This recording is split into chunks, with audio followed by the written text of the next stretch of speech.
to our Chief Investment Officer. If I could ask a question, this is on page, the minutes, page 8 and 27.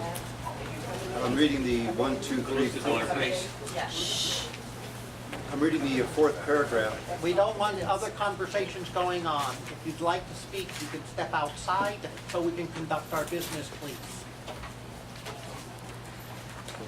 Commissioner Mayberger.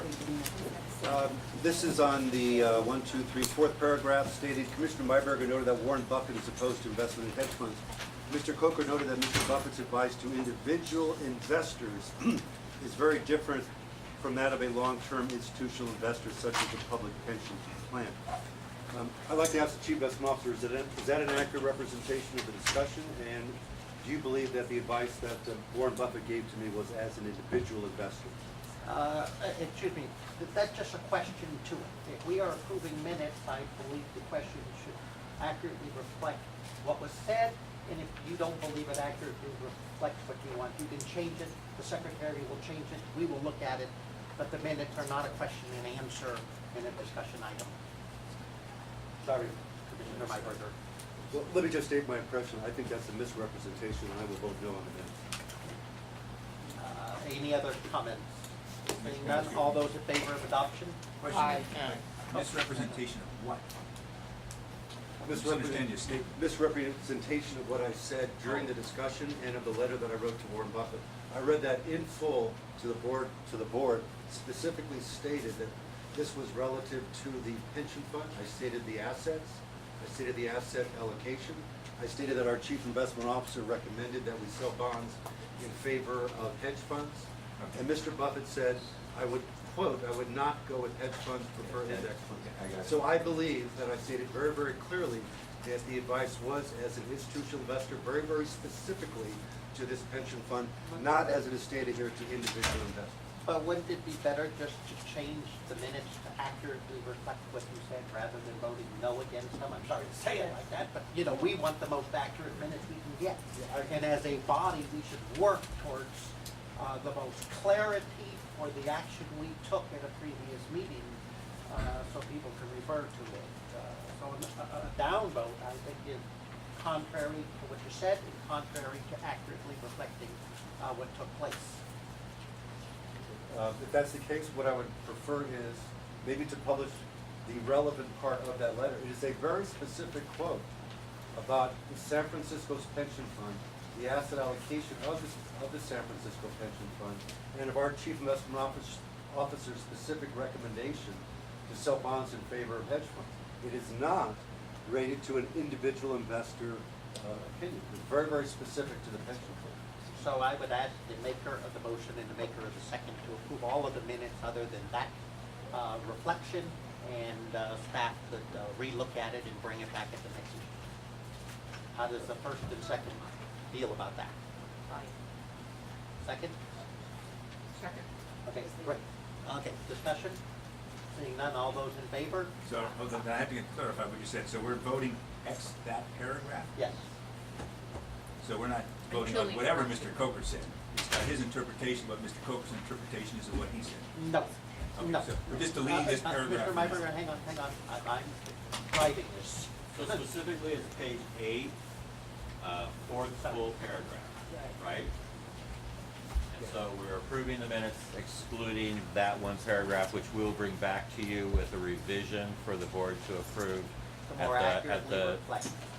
we'll listen, yeah, we'll, and for the November meeting. And reflect what Mr. Coker said. That's what the minutes is for. Thank you. All those in favor? Aye. Passes unanimously. Thank you. Our next item is our consent calendar. Would anybody like something pulled out, or the chair will entertain the motion of adoption?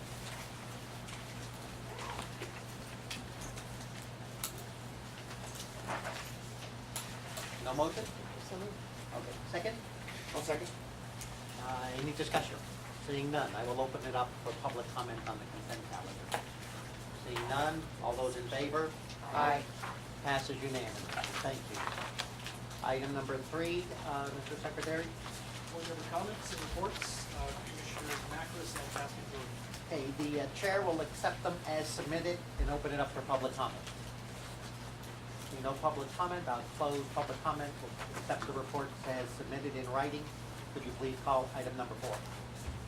Item number 6. Item number 6. 4 and 5 are continued. Thanks. Number 6, presentation by approval of staff recommendations for change institutional shareholder services for proxy voting services. Thank you, Norm. Commissioners, good afternoon. This is a recommendation relative to the proxy services RFP that we issued several months ago, and I'll ask Bob to make some brief comments. Commissioners, you have the staff memorandum in front of you. We did issue the RFP shortly after the August board meeting. We received responses from 2 firms, these are the 2 leading firms in the proxy consulting area, Institutional Shareholder Services and Glass Lewis. You'll see from the memo that we have a number of factors that we considered in making the recommendation. It mostly moved around the depth of resources that ISS brought to the table, and also their willingness to act as a fiduciary to the retirement system. With that in mind, we do have representatives from ISS here today. If you would like to receive the presentation, it is our recommendation that Institutional Shareholder Services be retained as the proxy voting consultant. I will open up the public comments on item number 6. Seeing none, I will close public comment. Are questions by the commission? I do have one question regarding either ISS or Glassdoor, doesn't matter, just proxy services in general. And that is on, if a client, say SFRS, has concern over corporate comp and any other concerns on corporate structure, how do they handle that through the proxy process? I'm sorry, I only got half the question. I know it. Yeah. I'll try to speak up, because if ISS, Glassdoor, doesn't matter what the service may be, if there are concerns over corporate CEO compensation or any other corporate structure within any organization, how do they handle that through the proxy process? Can we then, as a participant, exclude ourselves from voting, or can we vote individually, or how do they handle it? What's the process? Absolutely. So in general, and I will ask ISS to provide more details to you, but in general, the 3 categories are, if it's very clear policy that's already been adopted by our board, then it's either a yes or no. If it's unclear, it becomes case by case, and their models are fairly extensive on that issue, but we have had issues where that does come up. But if you would like more detail, I can get them from ISS. I do not have all the details on that. I would like to see the detailed information on that, on corporate structuring and CEO comp. Any other questions? Yeah. Commissioner Mybucker. Just 2 candidates, GL and ISS? That is correct. Is that the only 2, or are there more out there, or did 2 just submit their? There were only 2 that submitted. We followed our normal procedures in terms of posting it not only on SFERS' website, but also the cities. I distributed them through email to at least 3 firms. But in terms of market penetration, these are the absolute dominant participants in the industry. Let me rephrase my question then. How many providers are there of this kind of service? I'm looking for a number. I would guess somewhere between 5 to 10, but I don't have an absolute answer for you. And just 2 submitted their Just 2. qualification? That is correct. Any reason why the others did not? I have no understanding as to why they may or may not have chosen to participate. What's the value of the contract? Depending upon the base contract will be somewhere between $80,000 and $90,000 per year for either of the 2 providers. ISS was the less expensive of the 2. Okay, great. Thank you very much. You're welcome.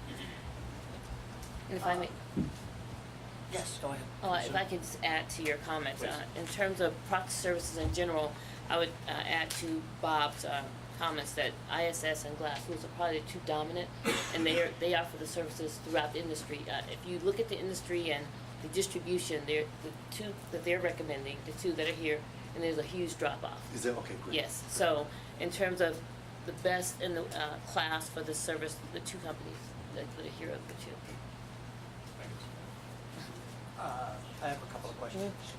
On the fiduciary capacity that they're agreeing to undertake the contract, was that a request of ours, or did they volunteer? It was a question we asked in the RFP of both participants, and ISS absolutely said yes. And could you walk me through how they would do that? If they have competing interests with clients? I mean, obviously, if we tell them how to vote for us, I get it. They have to vote. They don't need a fiduciary capacity because they just break their contract if they didn't do what they told us. Right, so But if you have 1,000 people, how do they know what's in our best interest versus their best interest?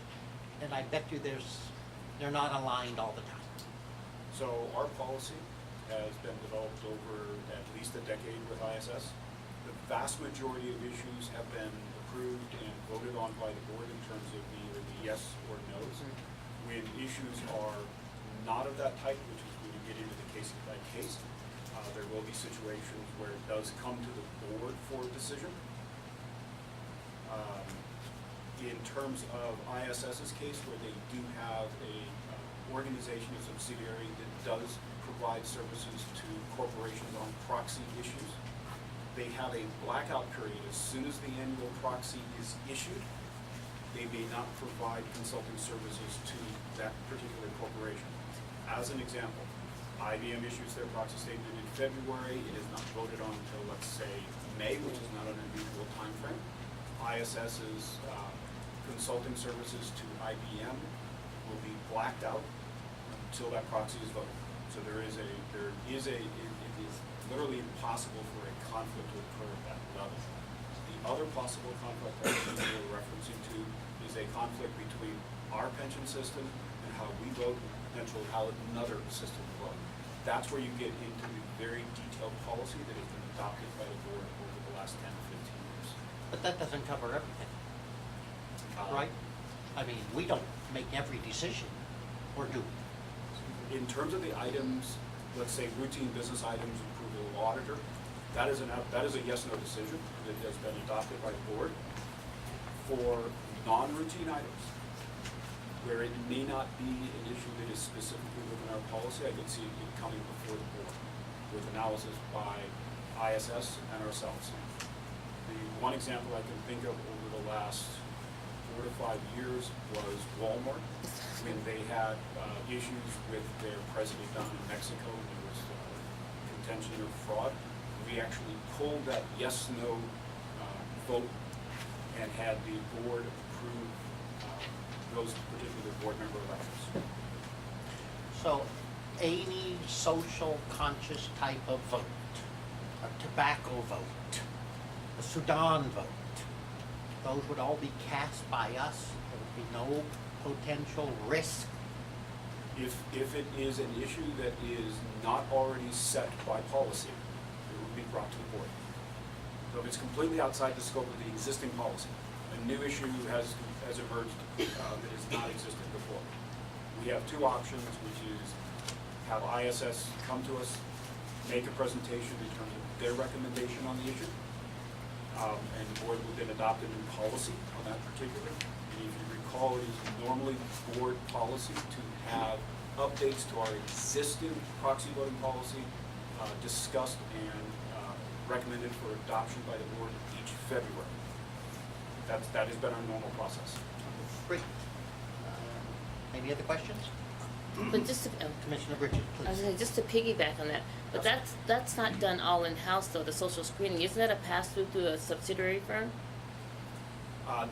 Not with ISS, Is it just with Glass Lewis? just with Glasswood. Is That that- is, yes. That is quick, because one has a subsidiary that passes through because they don't have the in-house capabilities. That's Canadian, yes.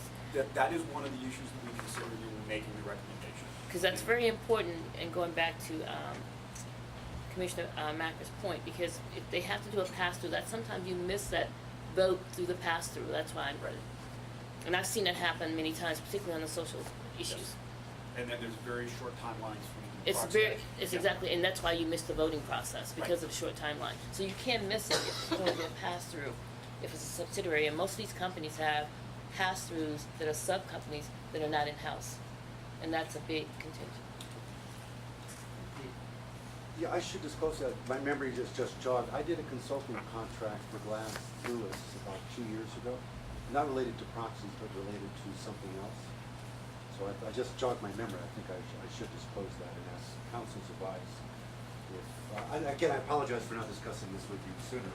About it, the short story is I just did a consulting contract a couple of years ago, and I did disclose that in my 700 forms conflict of interest. We've got no financial interest in the firm that's being proposed. We haven't heard anything from the other proposer in the past 12 months. Oh, indeed. Are you, Commissioner Myberger, are you comfortable going forward or in Yes. voting, or would you like to be excused? No, I can vote in favor. The chair will entertain the motion of adopting staff's recommendation. Mr. Chair, I move that we adopt staff's recommendation for ISS as the proxy to governance proposal. Commissioner Driscoll, second. Second. Brief discussion on the motion. Seeing none, all those in favor? Aye. Passes unanimously. Thank you. I want to go back to Mr. Coker's request on behalf of Leslie. Leslie, you asked if you could speak and address some of the public comment. The answer is no, it's not a give and take question and answer period. But I will provide you the opportunity to speak as a member of the public if you would like, and reopen that item and give you an opportunity should you want to. I would like to do that, if that's all right. Great, then I will reopen the public comment and give the opportunity to hear the comments. Thank you. I appreciate your doing this and the chance to speak out because some very extreme claims were made today and were reported in the article that I think many of the people are referring to. I'll be as brief as I can at the moment, and of course, if there are follow-ups or other You have 3 minutes. 3 minutes. 3 minutes, yeah. I'd like to say both of the contentions in the article that we did not disclose the existence of this fund and that there is a conflict are false. I think the plan is well aware that we do advise other clients on hedge funds. We make recommendations to invest in hedge funds. We make recommendations which funds to invest in. We have, for certain of our clients, they are typically smaller, 500 million or less, not at all of San Francisco's size, set up a vehicle for them to be able to get diversified hedge fund exposure that for many of them would not be possible to go one by one. We do not charge those clients an incremental consulting fee, so we have no financial benefit with those clients of whether or not they go into our fund. Because that could be perceived as a conflict. Existence of the fund has been disclosed to San Francisco since its beginning. It was addressed in letters to clients, which I know that San Francisco got in 2010 when it was funded. And in subsequent years, it is fully disclosed in our AV League. So the existence of this fund has been disclosed to San Francisco. In our view, it is not relevant to San Francisco because, as you know, we're on the record in our materials, for example, in September, as saying a fund structure we think will be suboptimal for a fund of your size. So we do not think, we are not recommending the fund to San Francisco. We do not think it would be appropriate for San Francisco, and we have no plans to recommend it. So we have not done that. We will not do that in the future. We believe the disclosure has been made, and we also believe there is no conflict with regard to our advice, which is we have given advice to San Francisco that is similar along the lines of absolutely relative to your assets and liabilities on hedge funds that we give to our other clients with similar risk tolerance. So thank you for allowing me to say that. Any other member of the public who would like to address the commission under public comment? Who had not spoken earlier? This is it. Yeah, State your name, David. David Williams, I just want to rise on behalf of SEIU 1021, the retired members. I have little new to say other than what's been said in the past regarding no responses by this board to the various letters we've written, and about our fears of the risks and dangers of investing in hedge funds. The minutes did not reflect accurately, I don't think, my statements last meeting, when not only did I speak about wondering who you had been considering as for hedge fund managers, but also the fears that we, the union, have that whoever you hire should not be anybody for hedge funds or any other investments, should not be anybody who is using their fees or their commissions against unions or against defined benefit plans. And that is not reflected in the minutes, and that is a primary concern of mine. I also have a great fear that in this whole process, the board is acting with tunnel vision, that they've got us something out there and they're going straight through that tunnel towards it without looking at any of the other avenues. And I'm very fearful of that. I think that it then becomes sort of a fear of, I won't say greed, but this idea of making a quick recovery that may or may not happen, that may be very risky, as opposed to doing what you have done historically, was getting there slowly but surely. It's kind of like the tortoise and the hare race, where I don't want to see it get caught up in taking so much risk in terms of trying to recover quickly that we don't recover at all, that we get led astray. Thank you. Okay, thank you. I will close public comment and complete call item number 7.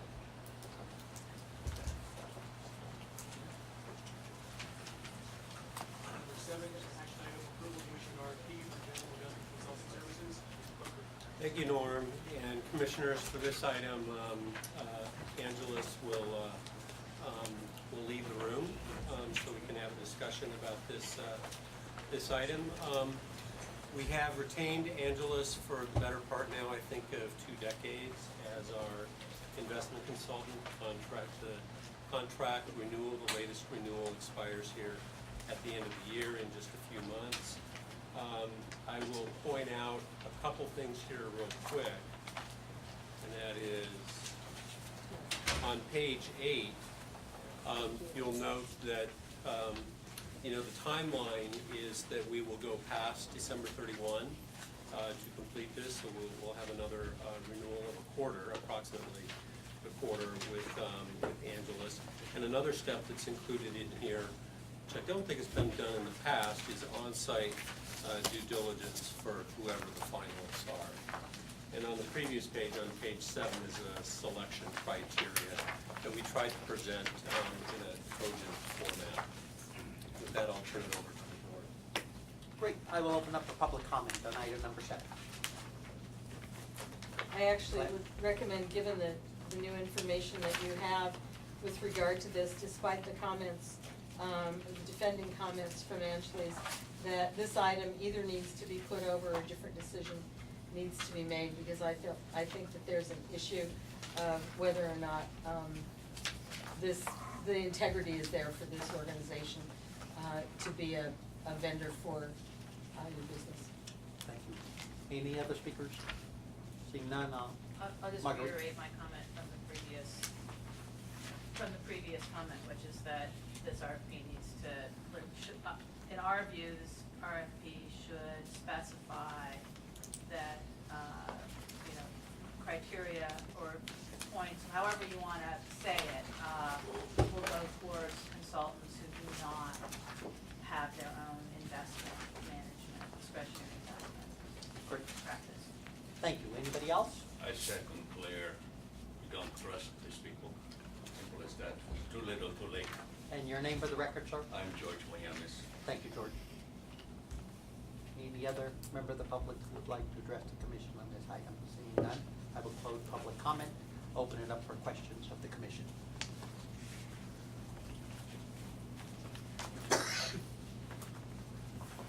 Commissioner Mayberger. Okay, let me follow up on that. Is there a provision in here regarding discretionary money management and disclosure of that? Yeah, Commissioner, I was just going to glean through that. We have about 150 or so questions, so I would need to pour through that.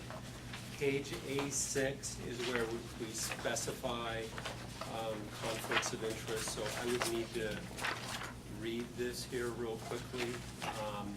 as well as glean through other aspects of the RFP. You have read it, right? I It's not- prepared this, What's yes, that? I prepared Okay. this. Well, let me just say, if you can't find it, I would suggest we comply with SEIU's very legitimate request for disclosure about discretionary money management by the consultant, number one. And number two, fees. Whether or not they're managing money for management fees directly, they might have brokerage interests where they're collecting commissions on transactions. So I would like both of those disclosed explicitly in this RFP contract. That's item number one. Item number two, will the board interview the finalists? Commissioner, or excuse me, Executive Director. We'll present the recommendation to the board, and as you've done with the other consultants, you'll have the opportunity to interview them. Okay, so the board will interview the finalists then? There'll be one recommendation for hire unless we propose that you would hire two consultants. But you'll have the opportunity to interview the recommendation of the staff. And that's according to policy. That's just one, I mean, it's kind of. Potentially it's one and it could be two. Well, I think this is related to David Williams' comment about tunnel vision. If there's only one manager or only one selection, that's it. I would prefer that the finalists, and that would be a plural, that i.e. more than one finalist come to be interviewed by the board. And I would suggest that the board policy, and its longstanding policy, is that the recommendation for hire comes from staff and is approved by the board, which is what we're going to continue to do until that policy would be changed. So be it.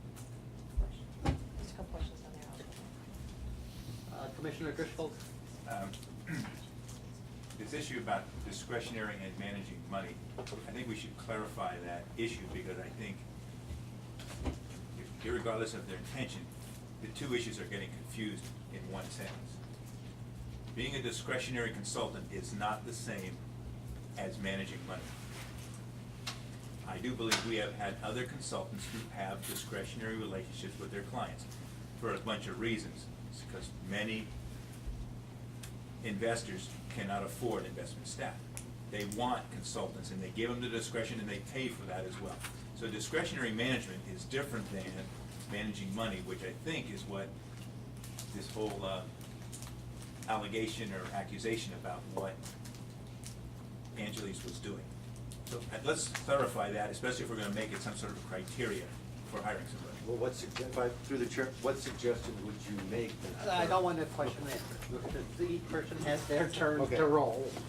Well, I'm saying, if it's in here, it's not in here. I mean, if you wanna put it in here, let's specify what the language is, because they're totally different. Because then we better go back and look at all our consultants who offer discretionary services, or do offer their own funds, though they would never put us in, because that has occurred here before as well. And they're no longer there. No, I think one of them is still here. But anyway, just to clarify, what I want is detail, disclosure on assets that are managed by the consultant, as well as brokerage commissions that are offered by the consultant. Sure. And Commissioners Myberger and Driscoll, just a couple of quick notes. Question number 40 says, does the firm or an affiliate of the firm serve as an investment manager for clients? Okay, so that's one. Also on question number 48 on the following page, please describe the firm's conflict of interest policy if the firm, its affiliates, or the ultimate parent company provides investment manager services, et cetera, et cetera. Okay, good. So we would expand on those points. Sure. Yeah. I think it might be a good idea if I could just maybe just toss out some language, is specify is, does the consultant offer a fund of funds to its clients? Is that helpful? Yes, because that's what we're trying to get at. Yeah. Does question 40 deal with the issue of discretionary as opposed to being a fund manager? Discretionary consultants charge a totally different fee than Yeah. what money managers charge. Yeah. So again, I'm not sure if it addresses my issue, this thing that is a point of confusion. Because when you get through this RFP, two raters can actually come with two totally different answers to the same, conclusions to the same answer. That's what I'm trying to prevent here. So It's the a- clarity is that we are non-discretionary. we make our own decisions. I mean, as far as Angeles, we make our own decisions. Angeles doesn't make it, but normally with high net worth people, that somebody like Angeles would have the discretion to make your choices for you. Because most people want that. Maybe small organizations, again, who don't have staff, want somebody else to make the decision. Here, the commissioner makes the decision. They just make recommendations. And we're expecting that to be disclosed to us, so there's no surprise. Can I make one more comment? Sure, absolutely. Also in this, and this, I think it's very important, it's a good question that all of you are asking about, do they have anything that can present a conflict? And we are always asking that of our consultants. The same issue came up with our real estate consultants, who are still our real estate consultants, because they run their own funds of funds. And nobody's ever said anything. You know, we're always wondering, and so I think the staff is very tough with them, not just, you know, to see if they're pushing their own product. So I think that it's not just Angeles. Many people in this environment, our DC plan provider, Frank Russell, they also have their own funds. So a lot of people in this business do have that, but I think we're aware of that and we're always cautious of it. So if they don't say that they do that, then that's a problem. But I believe Angeles answered the question accurately. Any other questions or I comments? have a question more along the timeline. If we were to not vote on this matter today, or this matter was to be voted down, what does that do exactly for the timeline in terms of sending out the RFP? The RFP will only be delivered the day after, approximately the day after the board approves. So if you don't do it, then it gets delayed. A month. or whatever. Yes, or if, assuming you approve it next month, yeah. So the matter before us today is you're just asking for a vote to put this contract out, to release the RFP. That is correct. And what, if I could just speak to our policy, the board's policy, is that we put these out every 5 years. So this should have been put out in 2012 and was sort of continued for various reasons because of change of leadership and staff. So this is well 2 years overdue. And I mean, part of the process of an RFP is we ask proposers to disclose conflicts that maybe would not have existed in 2007. I mean, I will make a statement that Angeles was a bidder and a successful bidder for the deferred comp, and they did expose and disclose as part of that RFP process in 2012 that in fact they managed this fund of hedge funds. But what I would say is the impact would be, you know, we've already extended this 2.5 years beyond what normally would be the board's policy, that we take these out at least every 5 years. And so I would hope that it really has nothing to do other than by coincidence that it's on the agenda of this meeting, because the contract's due to expire in December and we'd like to get this started.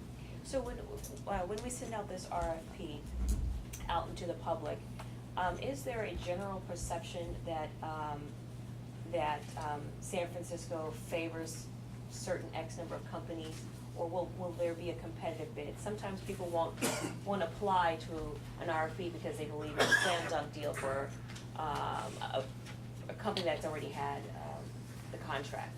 It's a typical question when we go through the RFP process, and that is the incumbent invited to bid? And that's sort of the polite way of saying, you know, this is a level playing field. We will advertise it most likely in P&I nationally in order to get the interest. I mean, people would obviously be interested in this assignment.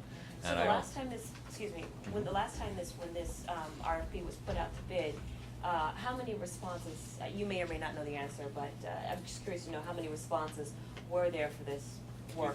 2007, I don't recall how many. For the DCP, I don't recall how many there were even on that one. Well, for this one or the deferred comp? Yeah, For this one. For this one, for this one. Yeah, I can find out. Commissioner, I don't think I know the answer right off the hand. I'm gonna guess around 6 or 7. My gumption is that there will be between 5 and 8. I understand. And how many times has Angeles received the contract with this body? They were, I think it's nearly 20 years, and they were initially through named Investor Force, I believe. Predates that. They have changed. The original firm sold out to Investor Force. That's Then right. they split themselves away from Investor Force. One guy stayed, who then wound up managing Wilshire. But then they came back and started their own boutique, the 3 people who they're now. So Which is now the Angela. total relationship's Could been you about, elaborate Miss on Couts has they? been, I don't know who they is. Could you walk me through names of they? I'm just trying to think of the original It name was of the firm. called Asset Strategy. Asset Asset Strategy, Strategy. sold out to Investor Force, split up. They started then Angeles. So the relationship has been 20 years. But the same group of people. The Yeah. same, Yeah. Miss Couts came to us, when they did They the were bid. spin out of the original large firm. So our original contract was Asset Strategy. They were purchased during that contract by Investor Force. Investor Force decided they wanted to spin off the consulting piece of that business, and they formed Angelus. So it was an assignment. If it occurred within that 5-year period, it would have been an assignment of the underlying agreement because it's the same folks. Then the most recent bid was 2007, or the most recent RFP. But all three times that they had to rebid. They didn't just get to take the contract, but they always rebid. And they have rebid at least once since they've been in this structure. Have you ever lost a bid? Have you ever lost a bid? Yeah, to other, No, not I us, don't but care to about other people. I want Sure. to us. Yeah.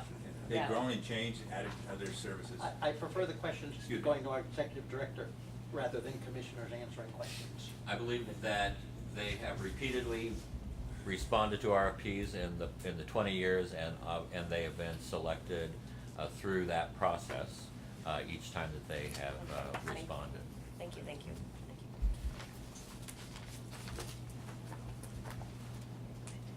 Any other questions? I would just add a couple things. I think that the concerns raised are legitimate concerns about conflicts of interest. And if you were to go back through all the tapes of all the retirement board meetings over the last couple of years, you would probably hear the term conflict of interest come up probably at least once a meeting or every other meeting. It's something that comes up all the time, and we ask about all our funds, consultants, et cetera. It's something that certainly that's on our mind. And to the extent that you guys can be sure that you probe in these areas as you have done and continue to do so and ask tough questions, I think the retirement system would be best served. But I see question 40. I think it certainly embodies the concerns that have been raised. I could see how maybe people might interpret it differently, but you guys also follow up with the question and answer session, right? After the actual. There's 3 pieces to this. The first is the written reply. The second is in-house interviews, okay? And the third is on-site due diligence. If there's any question about something of material nature that we want clarification in writing, we will ask. I feel comfortable having the RFP released and pushing forward with this process. I don't think that we can continue to debate this in perpetuity. It turns into analysis paralysis and nothing ever actually gets done. And I think there's a certain similarity with maybe another topic that has come up repeatedly over the past 5 meetings. We need to move forward and make a decision here, and we're gonna have to trust in staff to make the right decisions. And I understand that there's concerns with consultants serving for a long period of time, but I'm also sensitive to us smearing someone's name unjustifiably. With that being said, we should certainly be asking tough questions, and we rely on you to do that through this process. So I certainly support releasing this RFP and moving forward. Any other questions? Yeah. You have a comment on, I noticed there's something on hedge funds for item number 77. What are your expected returns on hedge funds, et cetera? So I think in that we should have the disclosures in terms of managers doing hedge funds. I think that's a good place for that in terms of the specific items on the hedge funds. One thing, and I just want to address some of the concepts that Commissioner Stansbury made. No, this is a question and answer. Okay, question part. Well, let me ask you this then. How do you verify that the questions are that their answers are accurate? How do you verify that someone's not lying to us? Yeah, there's several ways. One is compare results to what they file with the SEC. A second is through due diligence with other plan sponsors. That's an important one. Another is through contacting past former employees. So there's different avenues like that. Okay. Commissioner, can I make sure, on question 77, were you proposing an edit to that? No, I just wanted that to, see, because the question addresses hedge funds. There's a question. Do you want to edit it or not? I just want to make sure that it addresses the concerns that have been raised today. I'll leave that in your hands. If you think that the way it's stated addressed the concerns that have been voiced by the members of the public, then that's fine. If you think after listening to the public that you need to add some language, I would ask that you do so. Okay, thank you. The chair will open it up for a motion. Can I ask another question before I make a Sure. motion to do it? In this expected return and risk issue, which area, I can say it's the most important one, that's the judgment there. But the way you break down the expected return and risk for the different asset classes, I understand why we do that. That's part of the whole asset allocation process. But I don't see where we've asked the question in total. Do they have an opinion about, expression about total risk they would recommend a client such as us would do? That's a slightly different question than the result of doing all the weighting. You could come up with that using questions 73 through 77, but maybe at the end you could ask them that question, maybe it comes in, and there's no right or wrong answer, but you get a feel for how good the risk is. And here's the thing to answer, which we had Angeles do, folks may not remember this. We asked them to then give us a report, 10-year numbers, on how their forecast really worked out. How close were they on that? Because, not to use all these gambling terms, but you might say that's where that's how we make our bets. How good we were at making those forecast calls. That's what, particularly, Bill, the risk numbers. Yeah. Sorry, I can't write it out for you, but I No, think you those grasp the are concept. two good ideas, Commissioner. I got it. Do you recommend a total risk budget? Try to get them to talk about what their position about advising their clients about how much risk to take on. Yeah. That's what the board must decide. Right. And then the second I heard you say is, how did their past forecasts work out? That's an easy thing to also verify, because you just look back to what they published, 10 years or so. We've asked for that, actually. It's very good. We have Quite a that few information. times. Yeah. Angela, great It's- idea. That's a very big thing of proving how good they are, separating skill from luck. Chair will entertain a motion. I'll move that we adopt staff's recommendation. I'll second the motion. Any discussion to the motion? Seeing none, all those in favor? Aye. Passes unanimously. Thank you. Item number 8. Item number 8, action item, approval to commit up to $50 million to Arch TRG Asia Partners Fund 3. Thank you, thank you, Norm. And Commissioners Art Wang, Managing Director of Private Equity, and the private equity team, as well as some of our colleagues from Cambridge will join us. This is a recommendation for primarily China, but also more broadly East Asia in the real estate area. Okay, great. Good afternoon, Commissioners. At your will, we will go relatively quickly through these investment recommendations. Arch Capital is one of the leading real estate investment managers in Asia. We've gotten to know them through an introduction from Cambridge Associates, but have spent the past year meeting with them, both here in the U.S. and in Asia. As you know, as we've been building out our real estate portfolio in Asia, we've focused earlier this year on groups such as Recap, SC Capital, and Gall Capital, two very disciplined, value-oriented real estate managers with meaningful asset management capabilities that can really add value to the properties that they hold. Arch Capital is actually quite complementary in strategy to those two. Those firms will shoot for higher returns and higher multiples. And over the long term, we hope they will certainly continue to achieve those types of returns. But in the short term, they may go through a period where they suffer some J-curve in terms of their returns as their portfolio matures. Right? Arch, from a portfolio construction standpoint, we aim to try to mitigate that J-curve through relatively early returns of capital. And Arch does this by essentially providing bridge financing to real estate developers in Asia, those that are quite close to completing the projects and selling the properties to buyers. And they do so by structuring essentially debt or equity financing with an emphasis on downside protection, early return on capital through contractual yields and current income, while still preserving equity upside. Peter can walk you through the details of this strategy. Absolutely. Good afternoon, Commissioners. I'll keep my comments short. Essentially, Fund 1, essentially the returns in the memo are actual returns as of June 2014. Fund 1 straddled the financial crisis and is still managed to deliver a 10.5% net IRR and a 1.4 times net multiple. Kind of goes very, very well illustrates how well the Arch team manages downside risks. And essentially, both funds are performing very well. Fund 2 had 2 deals realized and currently is tracking at a 12.5% net IRR and a 1.2 times net multiple. And the rest of the fund is primarily marked at cost. Essentially, they're projecting ultimately to have a net IRR in the high teens and a 1.5 times net multiple.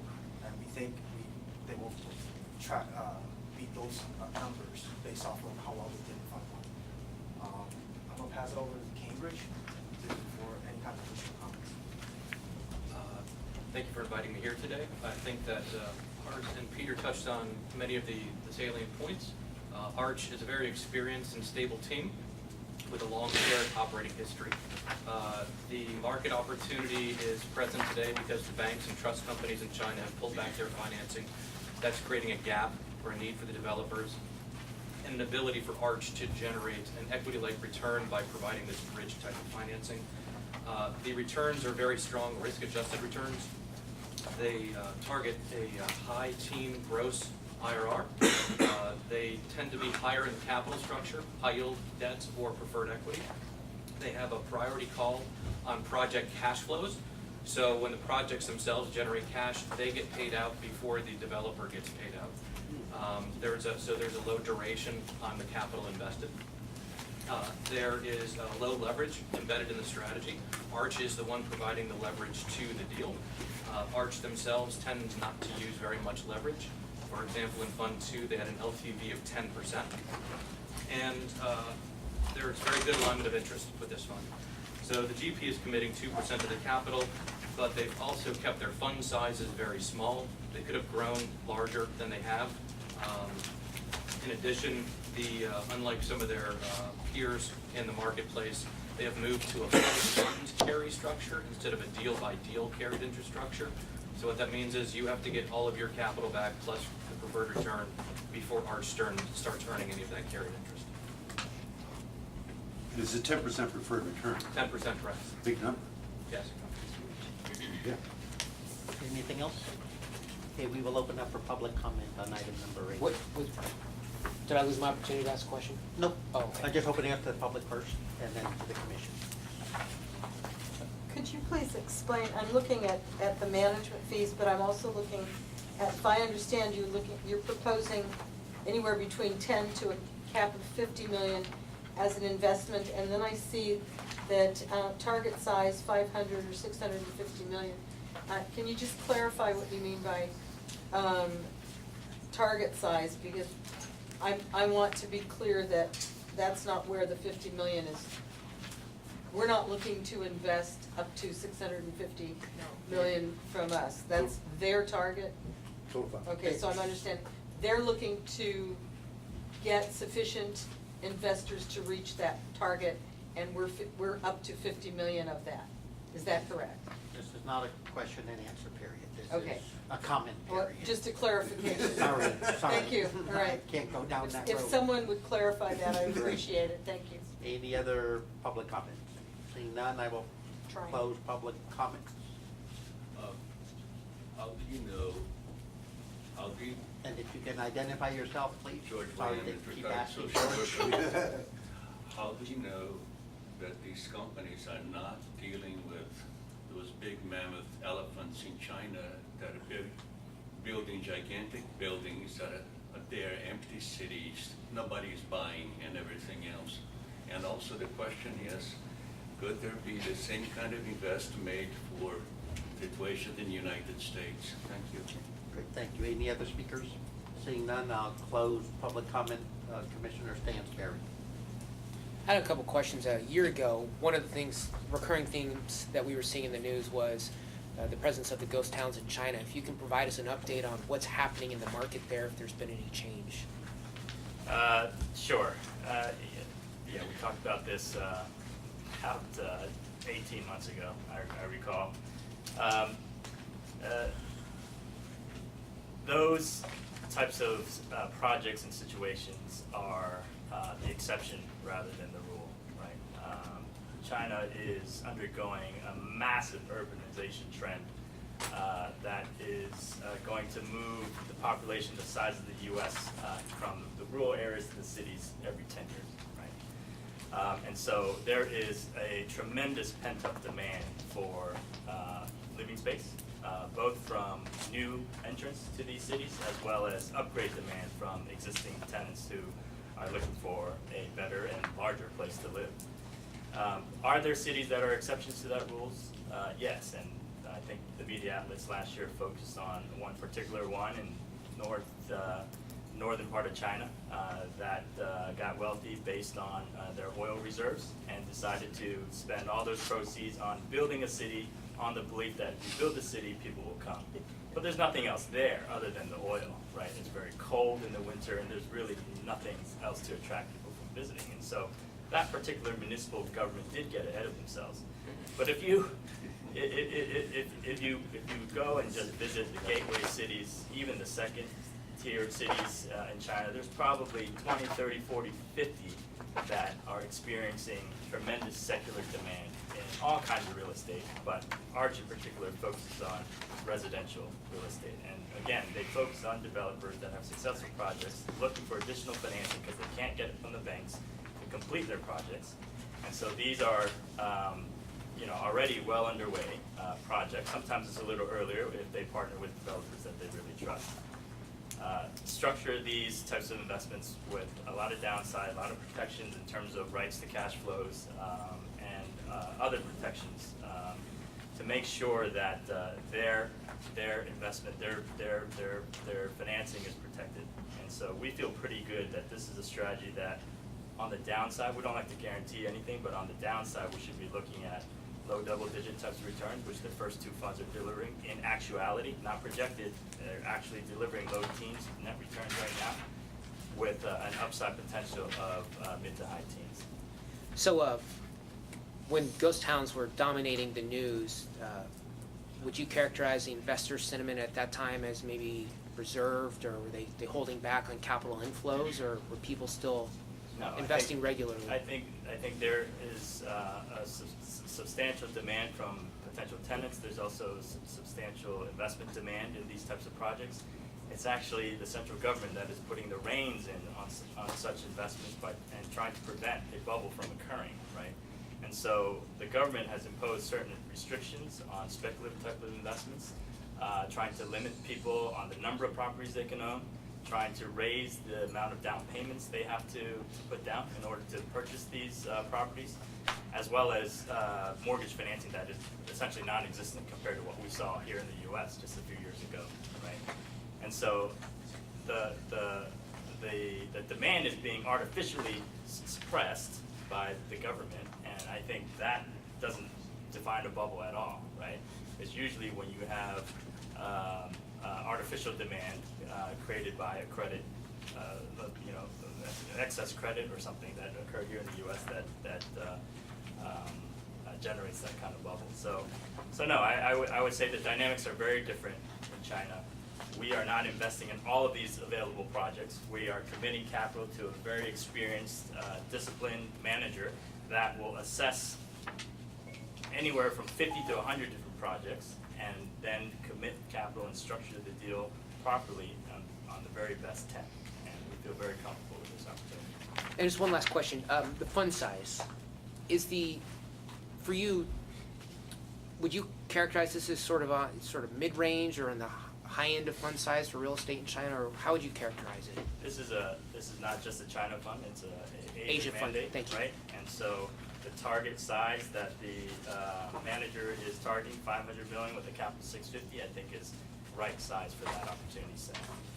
Certainly, there are much, much larger funds addressing this opportunity. I would just say that I'm glad that we're not just putting money into large funds. That's one of my concerns is, that we continue to try to find inefficient markets, and I think the smaller funds can be sometimes maybe more nimble, and so I'm glad to see this. Great. Appreciate that. Any other questions? Commissioner Mybrook. Yeah, just a couple questions. First of all, this is going to, can you talk about currency a little bit? Like they'll be investing in China, for example. Are we going to hold the yuan, or is it going to be repatriated in dollars? So can you just say a few things about currency for these? We're proposing a $50 million commitment in US dollars. They could be converted to the local currencies of the different markets that these firms invest in. Sometimes it's offshore structures, so it remains in dollars. And then, yes, when they realize and convert back to dollars, that's what we get. So I think the crux of your question is there some currency exposure? I should step back and talk about my philosophy there. I think it all evens out in the end. So the currency risk is just when they take it down, invest it, it'll be in that currency? If they invest in local currency, Yeah. right, then there will be a conversion there. And then upon realization and distribution back to us, there'll be another conversion. So there will Okay, be so some just currency exposure, right? Okay, very good. And as you mentioned, this is... Which I'm completely comfortable with. Indeed, Okay. indeed, I am as well. Mostly residential, I just want to get an idea on the food groups here, is this Mostly residential projects as well as mixed use projects, but there will always be a residential component. There's these large projects that are residential, office, retail combined in Asia, right? It's really a uniquely Asian thing, and other large cities here in the U.S. as well, but in Asia, they're all large cities, right? And One of the so- things I appreciate is your expertise on the culture as well. Can you just tell, when someone buys a house, just how much is the down payment? Is it mostly cash when they buy a house? It's either all cash or something like 50%. So it's a different culture than when they buy homes, it's, the majority of it is cash, at least 50%. That's right. Yes. So, well, at least from what I've observed and talking to my family members in China is that, residential in China is kind of like a vehicle for savings as well, because there's lack of capital market products like we have here in the U.S., ETFs, index funds, or any kind of mutual funds. There's just a lack of that kind of product there. So usually what people do is buy houses as a form of savings. Indeed, that's why I'm very comfortable with this, because obviously there's a low leverage in that, and that it just makes a lot of sense, and I will support the investment. Any other questions? Commissioner Driscoll. I'll start then with the currency question. They did not ask for the right to hedge the currency like one of our previous European investments did? No, nor fortunately Japan, right, which has a very active currency hedging program. I consider them quite expensive, and at the end of the day, it evens out, But right? it could be expensive if we catch The it. growth of these emerging markets gives us actually some exposure to those currencies, which over time should appreciate against developed market currencies. It's not happening today. The US dollar is quite strong, which makes it an even better time to invest now, right? Because then when we convert, we buy more local currency. And when we convert back, it may help. Now, I'm not speculating here.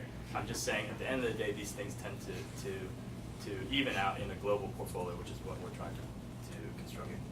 I went to Bamboo. Assuming they could find the skill, it would have been wise and fair for them to ask for the option to put on a hedge in any one of the countries. They don't have to do it, but They don't do it at the fund level. I guess they could do it at the project level if they feel that they are particularly exposed to a certain currency. because they're going to look at 3-year hold periods, that's when it really starts to pay off, even halfway through. Anyway, Yeah, I would say most of the currency that they will be making investments in locally are pegged to the dollar. At this point, they're not free floating. Right? There may be some exposure in Southeast Asian currencies, but in most Greater China markets, they're pegged. The currency is pegged to the dollar. how optimistic is this expected rate of return that you and/or Cambridge put in here about, you're looking at 18%? How optimistic is that, or is that the low expected return? 18% is the upside return. What do you think the low side is? Because The lowest double-digit nets. Because our investment plan, we're trying to shoot 8%. Correct. Right? So the low expected return is double-digit net IRRs. The reason I can say that is because the yields that they're generating, the coupons that they're clipping every year in these structured investments are paying them that or more, right? And so it's guaranteed contractually. It's not guaranteed by the full faith and credit of the U.S. government, but it is guaranteed contractually with their partners, right? And it's, by the way, it's self-liquidating. Every year they got to pay it. And we don't see those opportunities like that here in the United States. There are some special situations here in the U.S. as well. You probably have to take more equity risk, right? But and we do. We've talked about some of those. In real estate, it's probably fewer and far between here in the U.S. More likely to be available in Europe and Japan. Okay, then trying to make this last question. To your knowledge, in any of the properties that they held, if they're doing developmental risk and bridging loans, how many times they actually had to call the collateral? The deal didn't work out. Okay, that's good. Maybe that shows they're good underwriting. But the question is, have they worked through the legal hassle when things don't work out? Because it is a different legal structure. I think their philosophy is, even if it isn't in the contract, that they have some sort of right, option, whatever the case may be. If something were to occur, to preserve the relationship with the operator, it would go and work something out with them, right? It's a very relationship-based culture. They do want to work with the best operators over and over again. And so they would probably not let it get to that stage, and so they certainly haven't tested it. Okay. The ghost town stories was somewhat, I don't want to say debunked, but a lot of research was done how that was not a really good representation of the whole real estate market in China as one too. And I do believe it is the government that is forecasting 300 million people will be moving from the country to the city in the next, I know it's definitely by 2050, but sooner. The question is why that is occurring. Why? Because the people from their social security system came here to San Francisco to meet with us. Apparently the people who live in the country, or particularly the farmers, are not allowed in their social security system. Right, so in China, the social Another motivator to move to the city, which again drives up location, demand for the properties you're asking us to support. It's that, but also to sustain the growth rate targets, right? They have to move, they have to urbanize, because people who live in cities tend to contribute to economic activity more by their consumption patterns and things like that. And so, you know, for even emerging market standards, China is about 55% urbanized right now, compared to countries such as Brazil, which is 90% already, right? And they're both emerging markets. So China has a long way to go, and so we think there's plenty of opportunities in real estate of all kinds in China.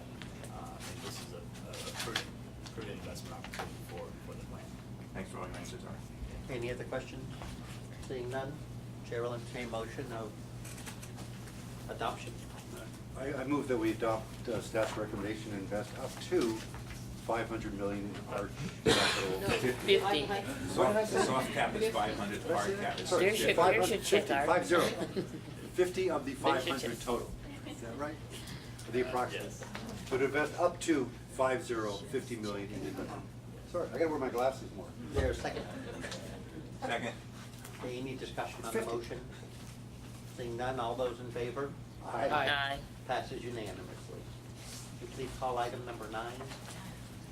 Item 9, action item, approval to commit $50 million to Centerbridge Capital Partners 3. Mr. Clement. Thank you, Norm. Commissioners, this is a recommendation. It's North American and European-based large cap buyout and distressed debt with an emphasis on influence and control. And I'll ask Art to make some comments. Yeah, no, thank you for your confidence, but it was 50, it's not 500. I'm not good with numbers. This one is also a recommendation for 50. We only have allocation for 25 right now that's been granted to us from the manager. We wish we could do more, and there are institutional limited partners out there that are probably seriously considering up to 500 to Centerbridge, perhaps even one or two of Cambridge's clients. But Centerbridge Capital Partners hasn't been around that long, but it has an incredible pedigree, and it is a very well-respected firm. I look at them, some people consider them an Apollo light, in that they have capabilities in both traditional private equity as well as credit. The pedigree, I think, comes from their two co-founders. Mark Galagli was a senior managing director at Blackstone. In fact, he was the head of their global private equity practice before he left. And then Jeff Aronson, the other co-founder, was a partner at the Angelo Gordon, and in fact, he was the head of their distressed debt team. And so they have built a team in their likeness, but again, one that is able to straddle both traditional private equity, namely leveraged buyouts, and distressed debt and credit.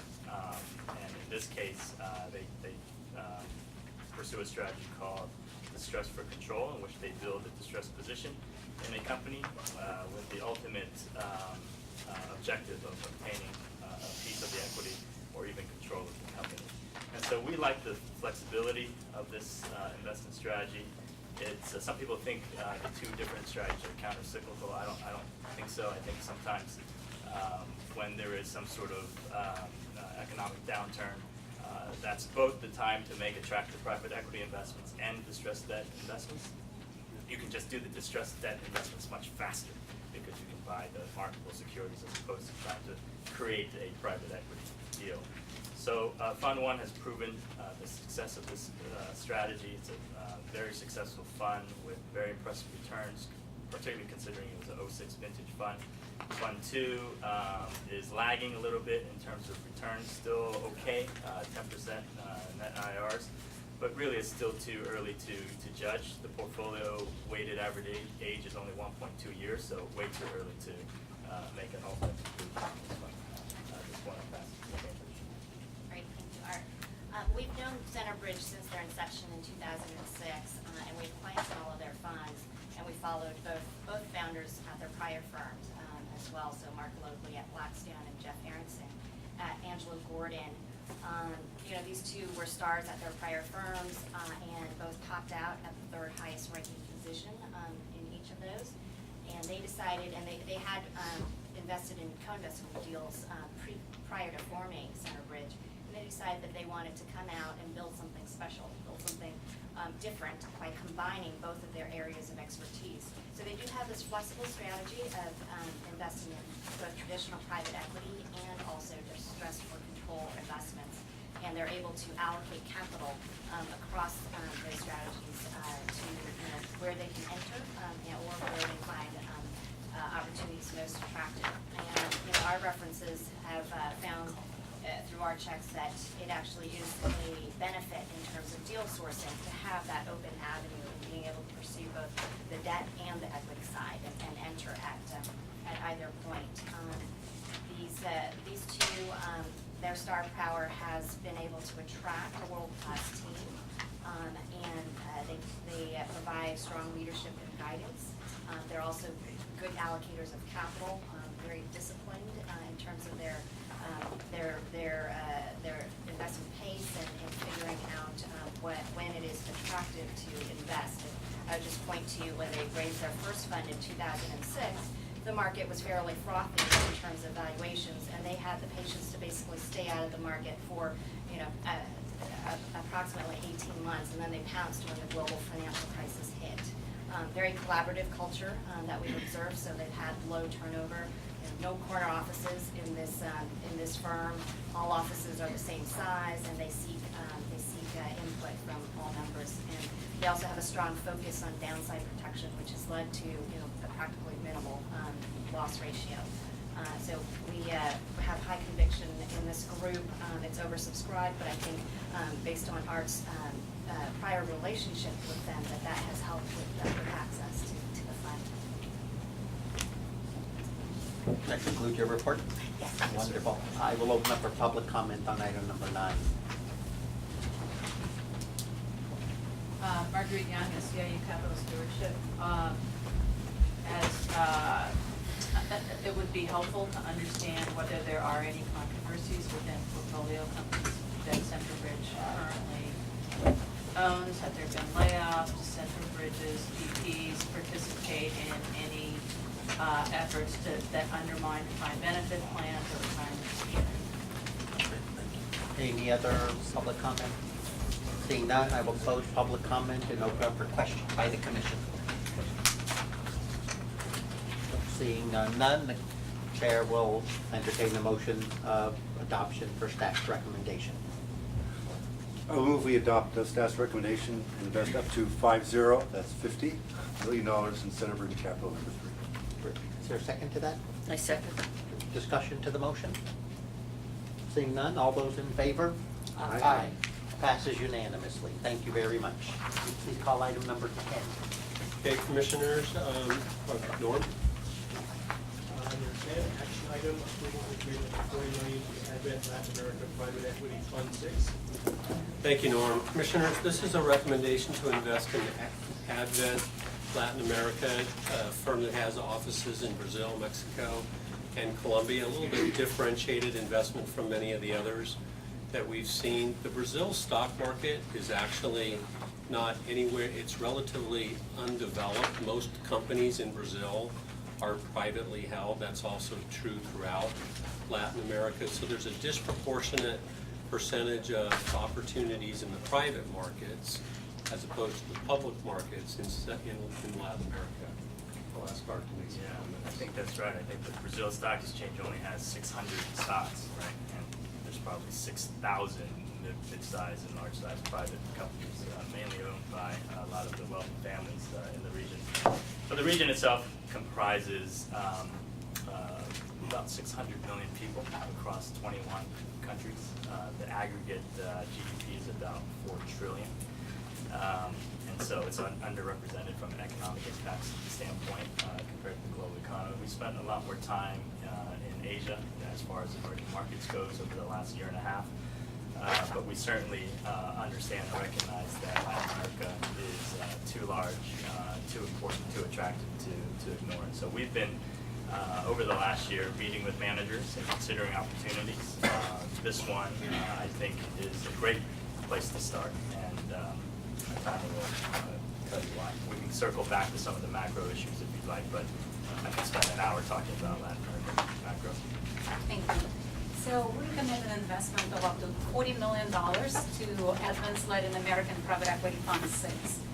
Looking at our current portfolio, the exposure to the region is very minimal. It's approximately 1.2% to the whole region, and it predominantly comes from our exposure to diversified global funds such as Capital International, Actis, Blackstone, TPG, and AVAX. So the fund is targeting $2 billion, $2.1 billion hard cap. They could have easily raised a lot more. So far, we confirmed an allocation of $40 million, but we're hoping that at the final close we'll get full $40 million, hopefully. The strategy for the fund is consistent with that of the predecessor 5 funds. They've been doing it since 1996, over 18 years. It's a pan-regional strategy across, they're investing across all Latin America with a particular focus on Brazil, Colombia, and Mexico, where they have offices. They used to have an office in Argentina. It actually was one of the first offices they opened, but they had to close it in 2012 because of political instability and lack of deal flow. It's a control-oriented strategy. In the majority of its investments, Advent have control at entry, and they usually get it not only through majority ownership, but also through the combination of minority rights, negative controls, and participation on the boards. They usually have 2-3 people on the boards of their portfolio companies. It's a globally integrated sector approach. They invest in the same sectors as Advent invests globally. It's healthcare, industrial infrastructure, retail consumer, and business and financial services. They've been successful in each of these sectors. And it's a heavy operationally involved strategy. The LAPF team, they have their internal portfolio support group. They also utilize operating partners and industry consultants involved in the Global Advent program. So at the end, you should expect a portfolio of 10 to 15 companies, pretty concentrated portfolio with average check sizes ranging anywhere from $50 to $300 million. So a few highlights on performance. If you look at performance, the relative performance has been fantastic, whether you compare it to private equity benchmarks or public equity benchmarks.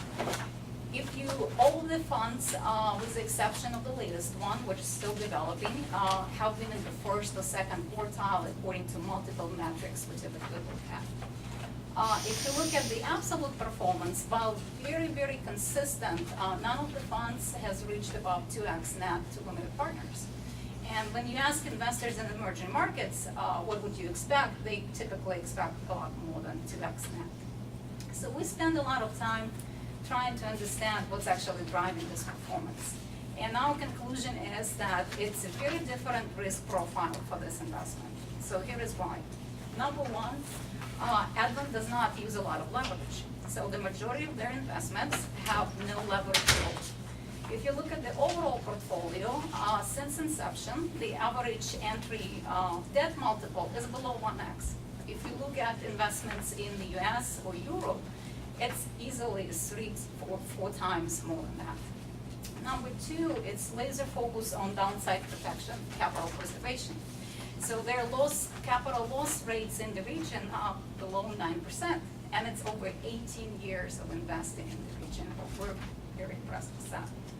And number three is discipline focus on exits. So Advent is not one of those firms that is thinking, okay, if we wait 1 or 2 more years, maybe returns will be higher. As soon as their companies hit milestones in their investment cases, they start the selling process. They're known for leaving a little bit upside on the table sometimes, but it also helps with the selling process. As a result, they already have returned more capital to limited partners than they invested in the region. The distributions to PE multiples have been really strong, and not only compared to the emerging markets benchmarks, but also compared to our US portfolio. And if you look at their 2007 fund, which is only 7 years old now, they have already returned all invested capital back to limited partners. So we think it's a different risk-return profile, and on this basis, these returns are quite attractive. As far as potential issues, you know, it's a large fund. You know, they're raising $2 billion. They could have raised a lot more. Over the last couple of years, we have noticed a trend of larger deals, larger equity check sizes, and larger enterprise values of the companies they're invested in. So we're concerned that, you know, are they going to find enough large opportunities? The majority of capital is expected to be invested in Brazil, and there are opportunities for larger deals in Brazil. And so, but it will take a couple of years before we'll see the results, whether this strategy is working for them or not. And number two is the currency risk. There is nothing we can do about the currency risk. Some individual deals or even funds could be impacted significantly by that, but overall, Advent estimates that since inception, the impact of currency has been minimal. They calculated it's been approximately under 2%. So with that, I'm going to turn over to Cambridge. Great. And really not much to add to that. Just that you know, this will be very complementary and additive to the retirement systems program. It's to add a dedicated Latin American focused manager. They have a true pan-regional presence with 3 offices and one of the largest on-the-ground teams with 39 investment professionals focused in Latin America. This allows them to have dynamic allocation across the region and migrate among the different countries as they find attractive opportunities. And we view Advent as, you know, a very solid option to gain exposure to Latin America. It's probably one of our top picks for the upper end of the market in Latin America, and they've been disciplined, have bought solid businesses at relatively attractive multiples, and you know, and have been generating consistent returns across their mature funds in, you know, first and second quartile performance. I think it is a heavily oversubscribed fund, but we, as well as ART, expressed interest early in the fund on behalf of the retirement system, and also the retirement system's current relationship with the larger organization, Advent, the global fund, is assisting with allocation there. Those are my remarks. Great, thank you. I will open up for public comment on item number 10. Seeing none, I will close public comment and open up for questions from the commission. Chair will entertain a motion of adoption. I'll move we adopt staff's recommendation. Is there a second? Second. Discussion. Seeing none, all those in favor? Aye. Passes unanimously. Thank you very much. Item number 11, please. Thank you, Norm. Commissioners, just to walk through a couple of pages here. First, on the opening page is a tough month, September was, for the capital markets. Both the equity markets and the bond markets were down. Equity market down almost 4%, particularly overseas where growth concerns, economic growth concerns have been renewed regarding Europe and Japan. Fixed income markets also down as concerns about, Fed actions and potential for interest rates coming in the forthcoming months. And also on a fiscal year to date, you see that we are also down a little over 1%, the equity market being down a little over 3%, and fixed income losing a small amount of money. On the next page, it's hard to see the sum here, but if you look at the 9/30/14 column under the current month, you'll see the data where we are positioned. We are about 1.4%, it's now about 1.6% overweight fixed income and cash, and we are about 1.5% overweight equities, and we are about 3% underweight real estate, because while we've made commitments, capital has not been called, and where we've allocated that 3% underweight is right now split evenly between the equity markets and the bond markets. This is a different positioning than we have had earlier in the year. Earlier in the year, we were at or underweight fixed income plus cash, and more overweight the equity markets. We have been becoming, on the margin, more defensive, and so you see a change in the allocation expressed with more of an even split between equity and fixed income. Moving on to the memorandum, and this is regarding staff research and initiatives. I believe that we may have talked about this last month, but just to double make sure, I did want to disclose that the items that we passed, that the board passed on July 9th with regard to closing, with regard to an investment to make in First Mark Capital, that actually did close in the second half of August, and also the same for Open Ventures that was also approved by the board on July 9th, also closed in the latter part of August. And more recently, since the last board meeting, is the board's, at the September board meeting, approved an authorization to invest in DCM Ventures Capital China. That closed the next day. With regard to building our team, which has been a priority, is that we are interviewing for our senior portfolio manager position of fixed income here in about a week and a half or two. I guess it's actually next week. Art, if you have any comments to make on the real asset search with regard to public equity, that just got posted yesterday, so we're lagging by a month or so on that. Collected several dozen interviews, some quite qualified, and we will be beginning the interview process shortly. I'm sorry, for what positions are those? This is for the SPM for real assets. And SPM stands for? Senior portfolio manager. For fixed income markets? That's real assets. Okay, for real assets. Yeah. And how about fixed income? To clarify, the fixed income, the interviews will be the end of next week. Okay. For the real assets, which used to be the real estate, is now going to be in the next few weeks, but we've gotten several dozen qualified candidates. And we just posted yesterday the fixed income. No. Excuse me, the equity. Right. I was going to say the Tony Lee position, but it's the previously held by Tony Lee, the senior portfolio manager for public equity. Public equity. Okay. Okay, so the bottom line is things are coming along, I think, at about a normal pace.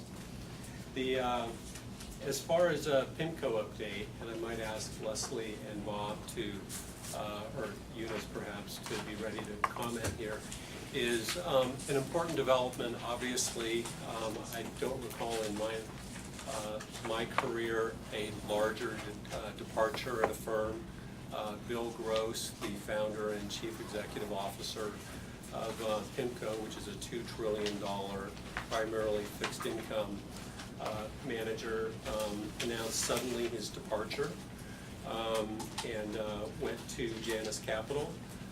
Eunice and Bob did have discussions the next day with the PIMCO leadership team, and as well as Leslie did as well. And this morning I talked with the president of PIMCO. Actually, Leslie participated in that discussion as well. A couple of things on this. This is potentially a big event for the PIMCO Total Return Fund, and we are invested in that strategy in our defined contribution plan. For purposes of our defined benefit plan, we are not invested in the Total Return Fund or any strategy in which Mr. Gross was managing money. We are invested in their emerging market debt strategy, and that strategy is not affected at all by Mr. Gross's departure. We do have confidence in the breadth and the depth and the quality of the PIMCO leadership team. But that nevertheless said, given the monumental nature of this departure, is that at next week's defined contribution meeting, Leslie will be giving an update regarding PIMCO as it relates to our investment in the total return strategy. But for purposes of the emerging market debt strategy that the DD plan is invested in, this is really a non-event. Item number 6, I would be glad to comment on this. However, given that items number 4 and 5 were previously tabled, if it's the pleasure of the board, I would just be glad to defer comments until a more appropriate time. And President, whichever you wish. I think the written material will be accepted as submitted. Okay. Then lastly, in terms of valuations, you've heard us echo our concerns about valuations for a while now. Valuations are a good predictor of long-term future returns, meaning an inverse relationship.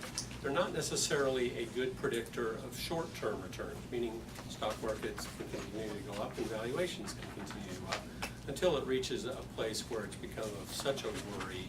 I don't think we're at that place, but the stock markets are, as well as the fixed income markets, are priced relatively lofty. The current bull market in terms of length is the 4th longest in history. In terms of magnitude of gain, it's the 5th largest. There are some other headwinds that we are also concerned about. Investor complacency or sentiment was one of those. I'd say that we're easing off that concern as markets have beginning to price in that maybe there's some bad news that could occur, and we're seeing that kind of priced into the markets here in the last 6 weeks. But there are other concerns beyond complacency and valuations. Interest rates, the direction of interest rates.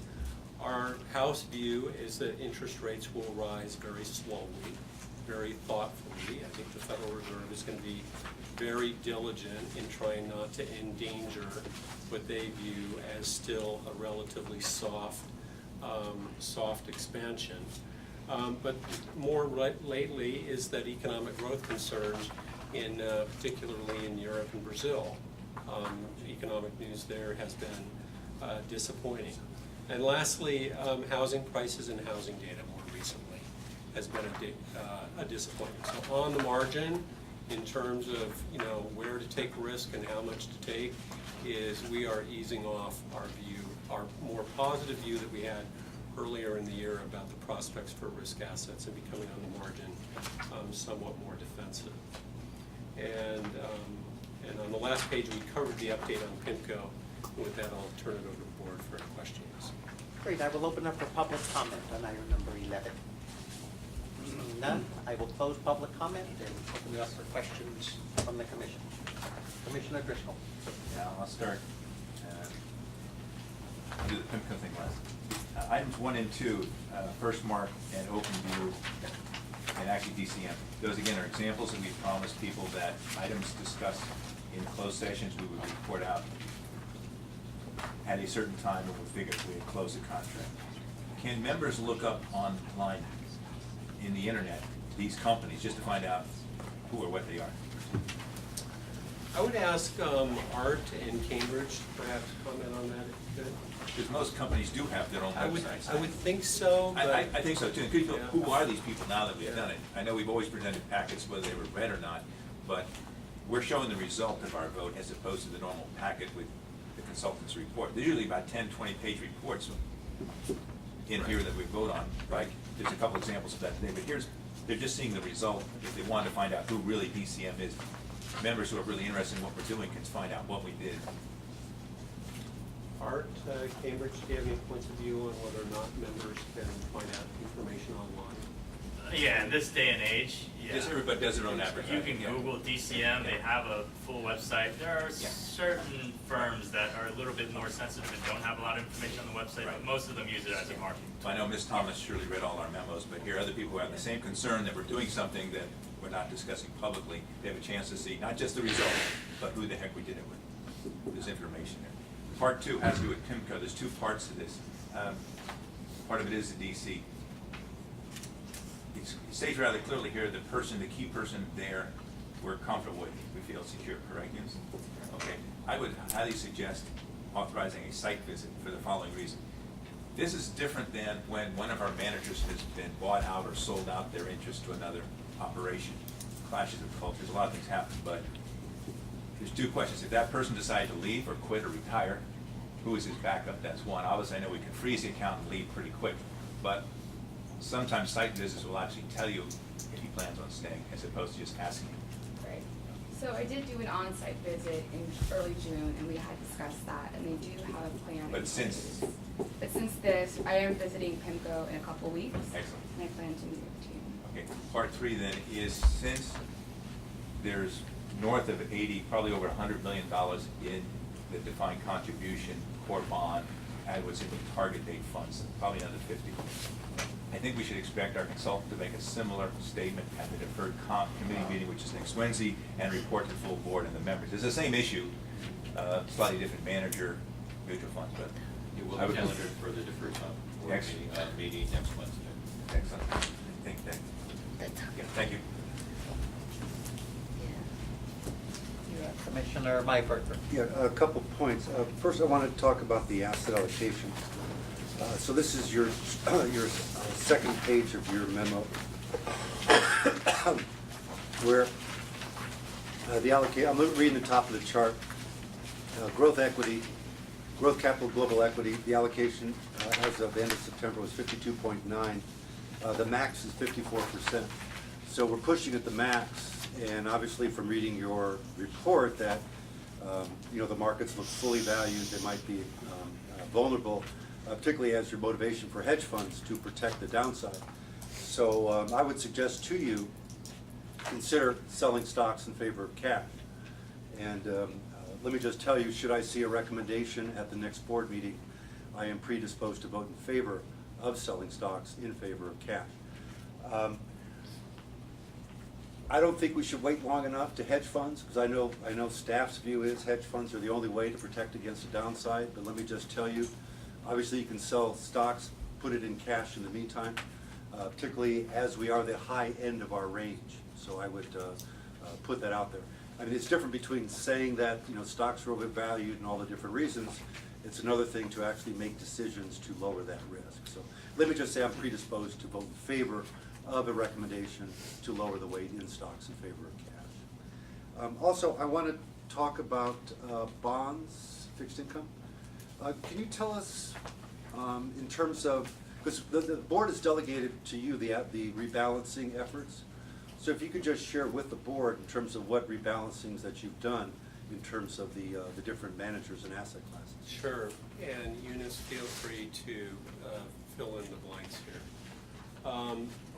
Broadly speaking, we are making on the margin changes for the fixed income portfolio to become more defensive. We are, if there's an area of the fixed income market that we are concerned about, it's the high yield market. And it's really just the compressed yields and high prices. we are right now not really concerned at all about defaults and, distress and things like that, but we are concerned about prices. So that's, on the margin, that's what we've been doing. We've been retilting the portfolio a little bit to become more defensive. Can you be specific? Is that fair to say? Yeah. Yeah, with high yield. Mike? Oh, sorry.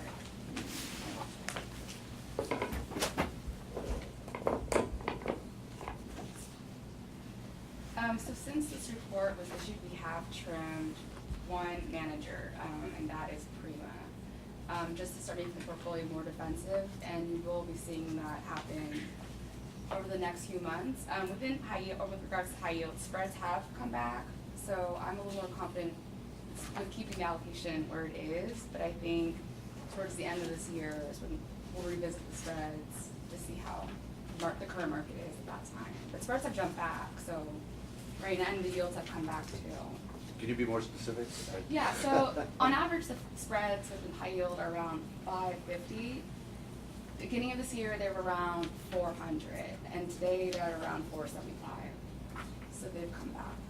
And you say the high yield market, Prima is a high grade manager, not a high yield. Oh yeah, I'm sorry, one of the commercial mortgage managers cards. So we're trimming back because we want to make the portfolio just overall much more of a higher credit quality, possibly more liquid, so in the event that there is a market correction. Well, if you want to make it higher credit, you should sell the high yield managers. That we will be, yes. Okay. We're holding on to it now because the yields are attractive in order for our portfolio to achieve a decent yield, but we will be seeing that coming forward. Because since you mentioned Prima, I know they're one of our best performing Right. managers. Right. They are. The problem is that it's very illiquid, and so we want, I think our house view is that, as Bill touched on, we're trying to prepare ourselves in the event that there is market correction, that we have some liquidity in basically fixed income portfolio. Another decision point about. And they're also overweight, I'm sorry, Bill, but they're also reaching their max allocation. That was part of the reason, the main reason actually. The max is percent of the assets under So the sub-asset allocation for Prima, the max is 14%, and right now they're about 13.8%.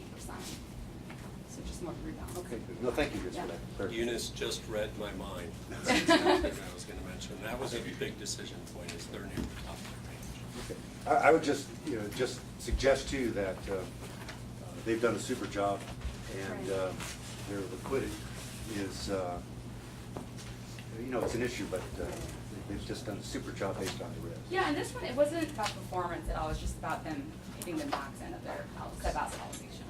Fair enough. Thank you for that clarification. Just one other point, actually a couple of points. On page 6 of your, point 6 of your member about CalPERS,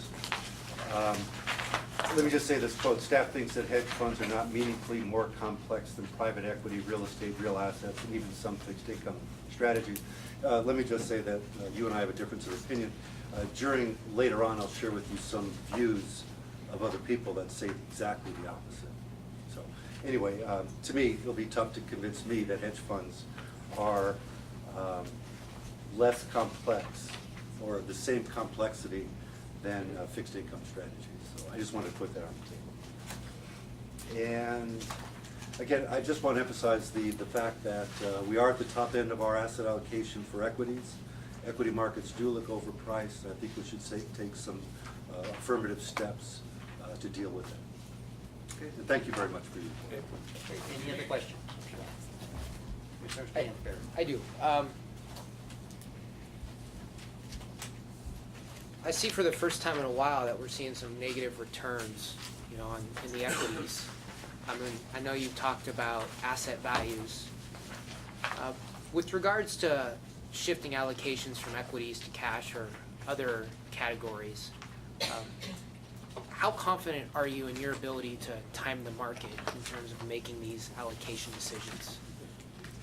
Not much more than 50-50, short term.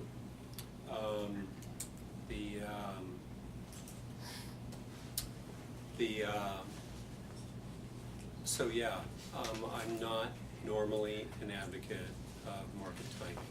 I believe that a disciplined, a thoughtful, well-designed strategy executed and rebalanced is much more predictive of returns than people yanking capital in and out and trying to time the market. Because that entails getting two decisions right. You have to get out at the right time, and you have to get back in at the right time. And you know, markets tend to, when there is a disruption in the market, markets tend to fall quickly. Okay, so and then when they tend to rise from a rebound after falling quickly, they tend to rise quickly. So if you're even off a few days, it can really hurt your returns. So I do think that a well-designed, thoughtful, long-term strategic plan is better than attempting to try market timing. I think that this speaks to an issue that's really at the front of my mind, and it's our function as a board, how we make decisions. And of the last 5 meetings, hedge funds has come up for a vote. Now potentially, today would have been the 3rd time. And I think that as we think about the equity markets and we think about what we're doing with our allocation, I'm really concerned that we're spending all our time talking about a vote instead of getting further down into the details and trying to get questions answered, getting answers to people that have questions, asking tough questions. I think it makes for an ineffective board to continually bring up hedge funds for a vote. We need to set a date and work towards that date. We need to vote this up or down one way or another. And this board's going to have to make a decision. We're going to have to take a stand. I think that we have gotten to a level of comfort, not for everybody, about sort of the general macro environment of hedge funds, but I certainly would never vote to support any investment on that sort of that macro level, the entire universe of hedge funds, because we certainly would never invest in the entire universe of hedge funds. So I would move that we forbid the retirement system from bringing hedge funds to a vote for 120 days, and at which time 120 days, staff brings its recommendation back, and this board then makes a decision about what we're going to do one way or another. And in the meantime, I would encourage the investment committee to hold monthly meetings, have guest speakers on hedge funds. I think the elected members and the appointed members, we need to work with staff to get answers to people that have questions. And at the end of the day, whatever decision we make, it needs to stand on its own 2 legs. The chair will not accept the motion. The item was calendared and continued to the call of the chair, so it's out of order. I think that this has actually been a very dysfunctional process that we've had, and I would encourage the chair to reconsider. I think the general consensus of the board at the last meeting was that we wouldn't see a vote on hedge funds for another 90 days, and I think this has been an enormous distraction. I think the goal of this is not to vote hedge funds yes or no, but for us to work towards the decision in a meaningful and logical way.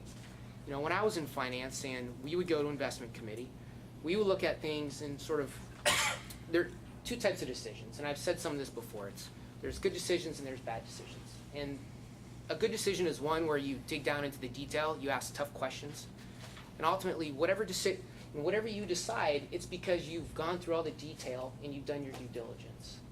And the goal of the good decision is to avoid bad outcomes. Now that being said, good decisions can still have bad outcomes. But what you never want to do is make a bad decision at all, because bad decisions, more times than not, lead to bad outcomes. So I think that we as a board need to really think about what makes us effective. And I don't think calendaring it every 30 days is helpful for the board. I think it creates an environment of, pardon sort of the line, it's a fire drill.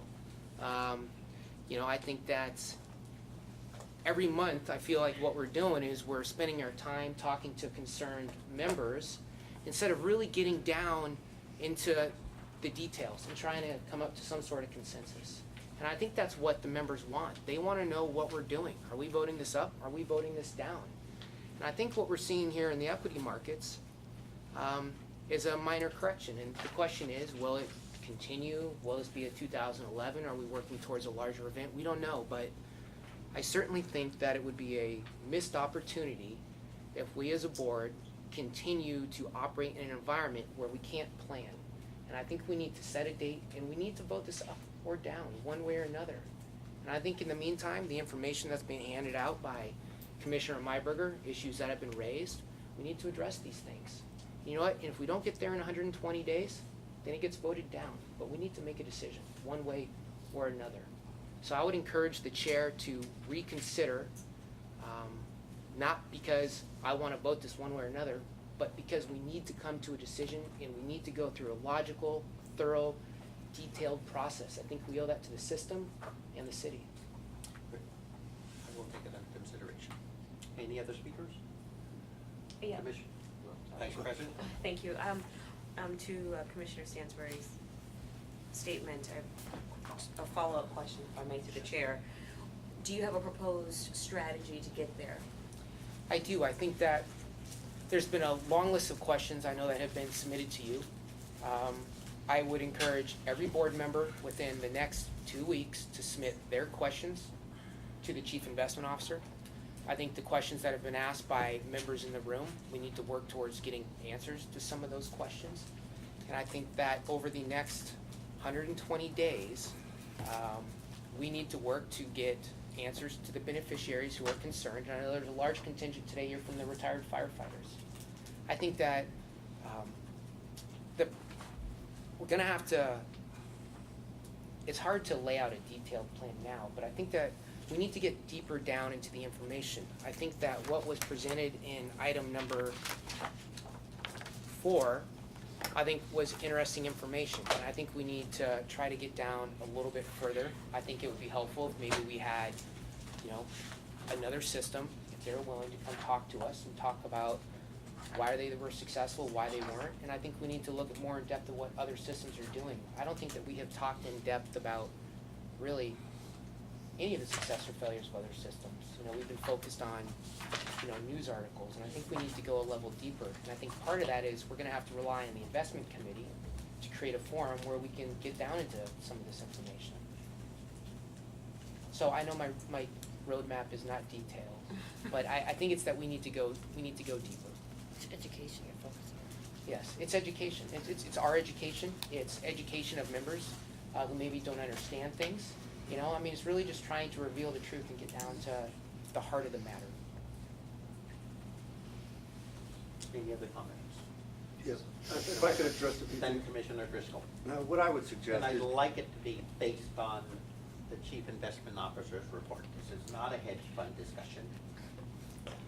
what I The would, item has been continued, and we gave the courtesy to all the members of the public who came here. I was very specific of why I continued the item.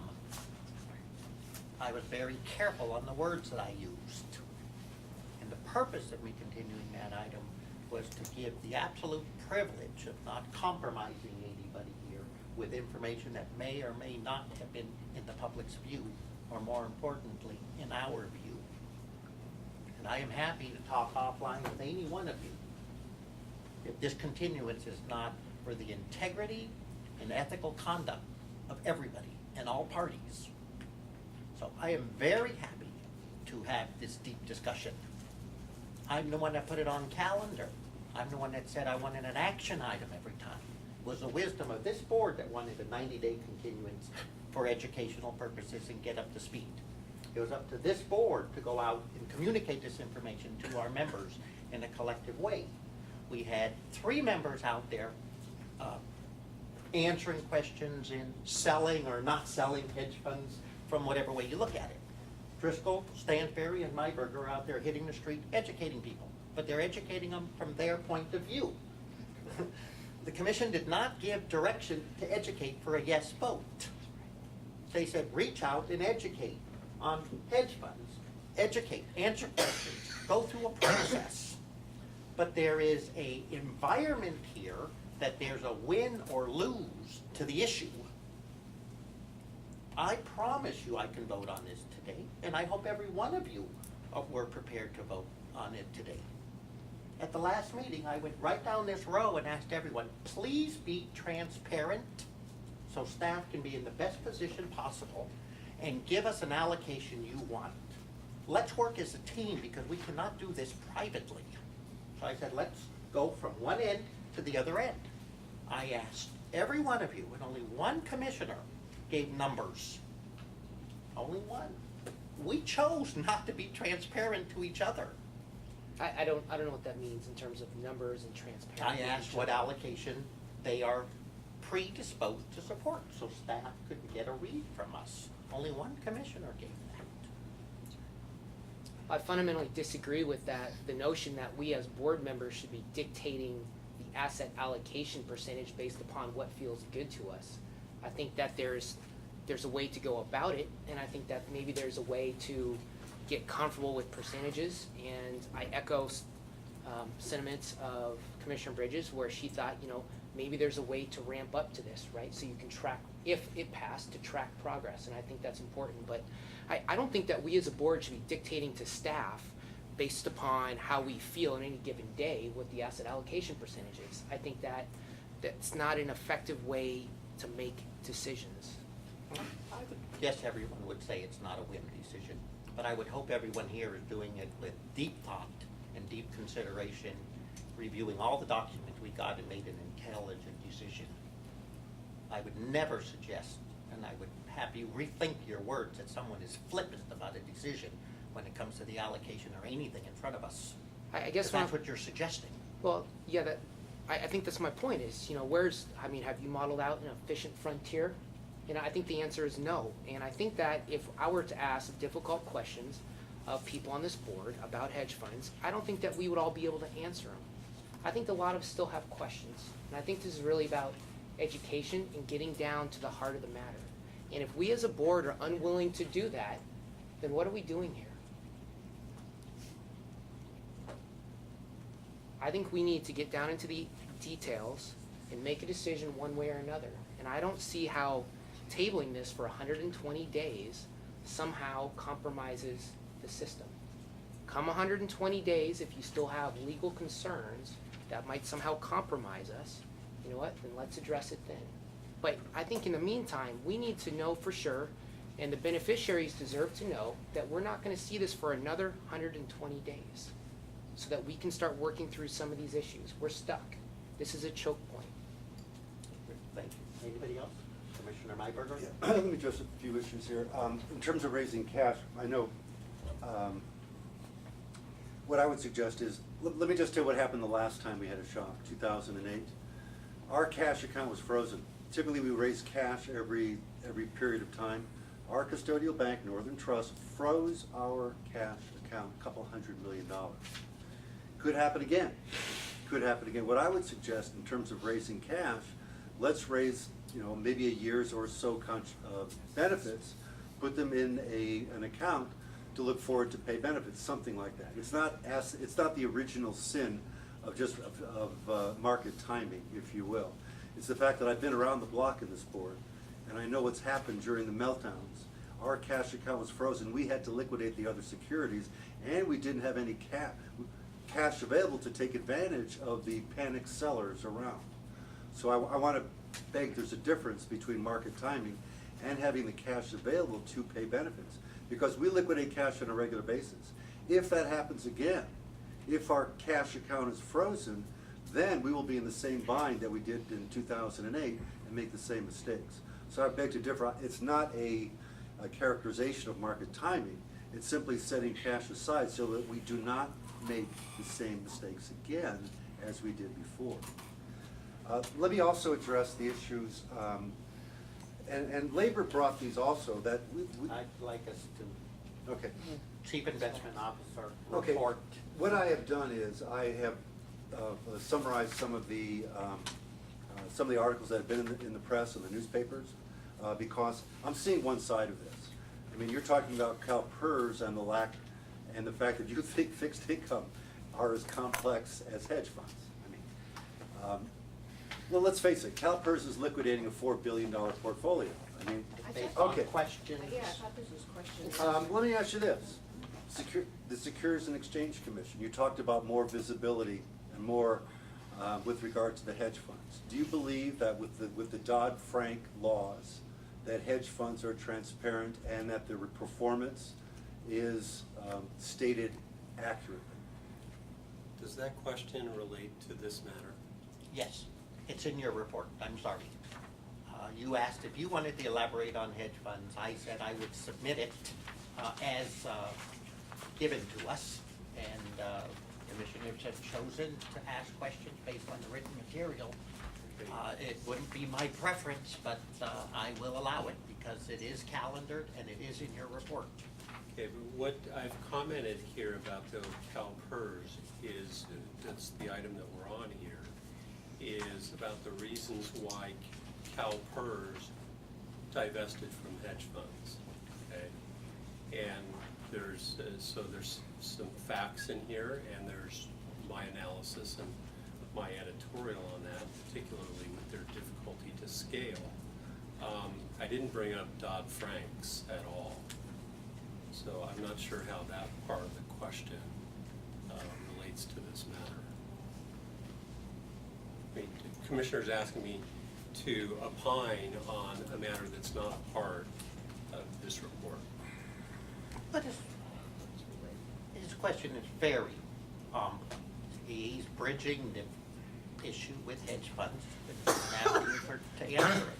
If you want to pass on it, you can pass on it, but to say we have a half a page or a page and a half on hedge funds and it's not on calendar, it's not fair. Okay, well, Commissioner Myberger, could you please repose your question? You in your previous, regarding the disclosure, the representations by hedge funds, do you believe that their representations accurately reflect their performance and their strategies and their marketing materials? Yes, I would say yes. Okay. Let me just state the counterpoint, and again, what I've done, I presented some materials. Let me read directly from a commissioner of the Securities and Exchange Commission. Is this a question? Again, Well, There's got to be a question. I think he answered the question, and I think. Yeah, I don't want statements. This is Chief It's not a Investment Officer's counterpoint report. issue, it's a Okay, question. fine, fine. If you do not want me to do it, let me just tell you and suggest to you to read all the articles that I have, because it directly contradicts what you have put in front of us. That the SEC has found that there are major material representations with the majority of hedge funds regarding their performance. They put positions that they never made, and there's some major valuation issues. This is page number 8 in the documents that I have provided here. I'll interject, Professor. You've given us the materials, and I'm confident everyone's reading them. Everyone's going to put weight to what they want when the final decision comes. You don't have to submit it over and over and over to make the point. I read it. I'm not even going to ask Mr. Coker if he's read it. I'm confident that the material we are all reviewing, we're going to read it, we're going to digest it, we'll all do whatever due diligence we have, and put weight to it and make a final decision. Well, let me ask this then as a question. We've heard SEIU, we've heard several of the members talk about an objective viewpoint on hedge funds, which has never been presented. We've heard David Williams talk about the tunnel vision here. Would you be in favor of someone to present the opposing side of hedge funds, which is exactly what SEIU wants? Because let's face it, we've just heard one side. Let him answer the question. Would you accept somebody who would show the other side of the hedge fund argument? Commissioner, to begin, I want to state unequivocally, I am not here to advocate for hedge funds. If Treasury bills were trading at 12.5%, this investment recommendation that you would have seen today would be completely different. What this is because of,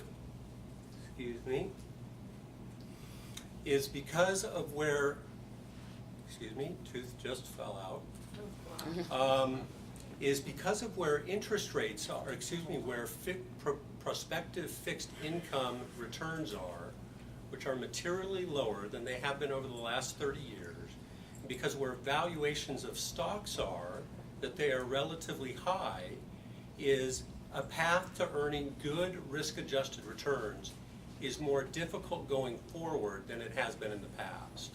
Okay? What I'm saying is to not take as much risk as we have to earn our return. We lost $6.3 billion. $6.3 billion in the Great Recession. Assets went from 17.4 billion to 11.1. Our funded status over 15 years has fallen from 178 to 93. Do you know what it would take to fall to even 70%? A 10% correction in the market over 1 year, and now you're at 73. No big deal, but now you're at 73. What we had out of the Great Recession were calls for pension reform because funded ratios fell so sharply. And we were caught up in that. We have higher service requirements and longer, what's the other one, Jay? We have higher service requirements and higher employee contributions because of this. You know, if we don't take a more defensive posture and we have a serious market correction, we're going to see our funded status hit the 60s. Okay, so the reason now is that why I'm recommending this. So it is not because I am for hedge funds. What I am for is high risk-adjusted returns. We have a path that we have to earn 7.58% on our returns to meet our liabilities. Okay, that's a lofty return going forward with where fixed income rates are right now. What I'm looking to achieve is the highest risk-adjusted returns, and I think the losses that we have incurred in the last two bear markets are too severe that we would not then come under severe scrutiny for the level of our funded ratios, and our contributions would go up further, and our required service would go up further. So we obviously have a very serious difference of opinion, but I've looked at this and I've heard all the concerns, and I still believe wholeheartedly that this is the right strategy to bring forward for this retirement system to protect our retirement benefits. Because if we incur another large loss and our funded status falls to 70% or into the 60s, or even the high 50s, is we're going to have longer service requirements and higher employee contributions. And in a severe event, what will happen is the DB plan, as has happened in other locales, is the DB plan will be frozen, or there will be some sort of hybrid of DB and DC plans. But I am not here to sell people hedge funds. I am the independent arbiter of this.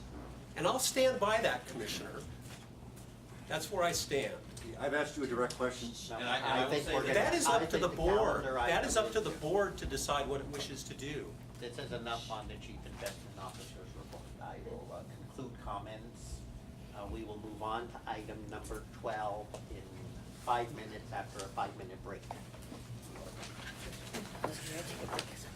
Okay, Mr. Secretary, could you call item number 12? Approval of option to allow SFERS participants with a self-directed brokerage account to appoint an authorized agent to purchase and sell securities on their behalf. Mr. Rock. Welcome. Thanks for your patience. I thought we'd be out by now. I'll do my best. Julian Rand, Deferred Compensation Manager. The item here is, in May, the Deferred Comp Committee approved the option that would allow participants to authorize a registered investment advisor or an authorized agent to make trades using their self-directed brokerage account. The trade authorization only allows for trades. However, if a participant wants to pay the RIA using their deferred compensation funds, this requires additional forms that Prudential has identified in the memo. The committee also requested an additional form, and that was a form that requested an additional release and acknowledgement form, and that is attached in the binder. We are recommending approval of the forms and the option to allow participants to designate a RIA or an agent as described in the memo. I will open up for public comment on item number 12. Seeing none, I'll close public comment and open up for questions by the commission. Commissioner Driscoll. I'd say, Julie, I think we should please at least develop some sort of an index or binder of people who can qualify as RIAs. So we just have an index of who they are, that's all. Not that we're going to recommend anywhere, that's not our job, we should not do that. Some sort of a list that exists. In a process, this is a transaction with Prudential, and it's not a transaction with us. Prudential, as a third-party administrator, allows this, and as Mr. Duran indicated, they will allow also a member, a participant, to direct them to pay fees to an RIA, but we're not involved in it at all, other than we require that they sign a waiver that would basically say, we're not giving you advice to do this. So I think there is a value in us sort of not being part of it and not collecting the information or not knowing if they exist or who they exist with. Unless we really want to get into, and I think we've had the discussion before, we have not decided to get into, you know, these are RIAs that other people are using or giving any kind of investment advice. I just trying to figure out, obviously, city attorney vetted the document.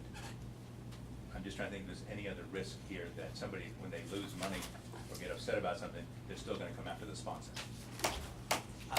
That's why I'm asking the question. Maybe I can intercede for just a moment.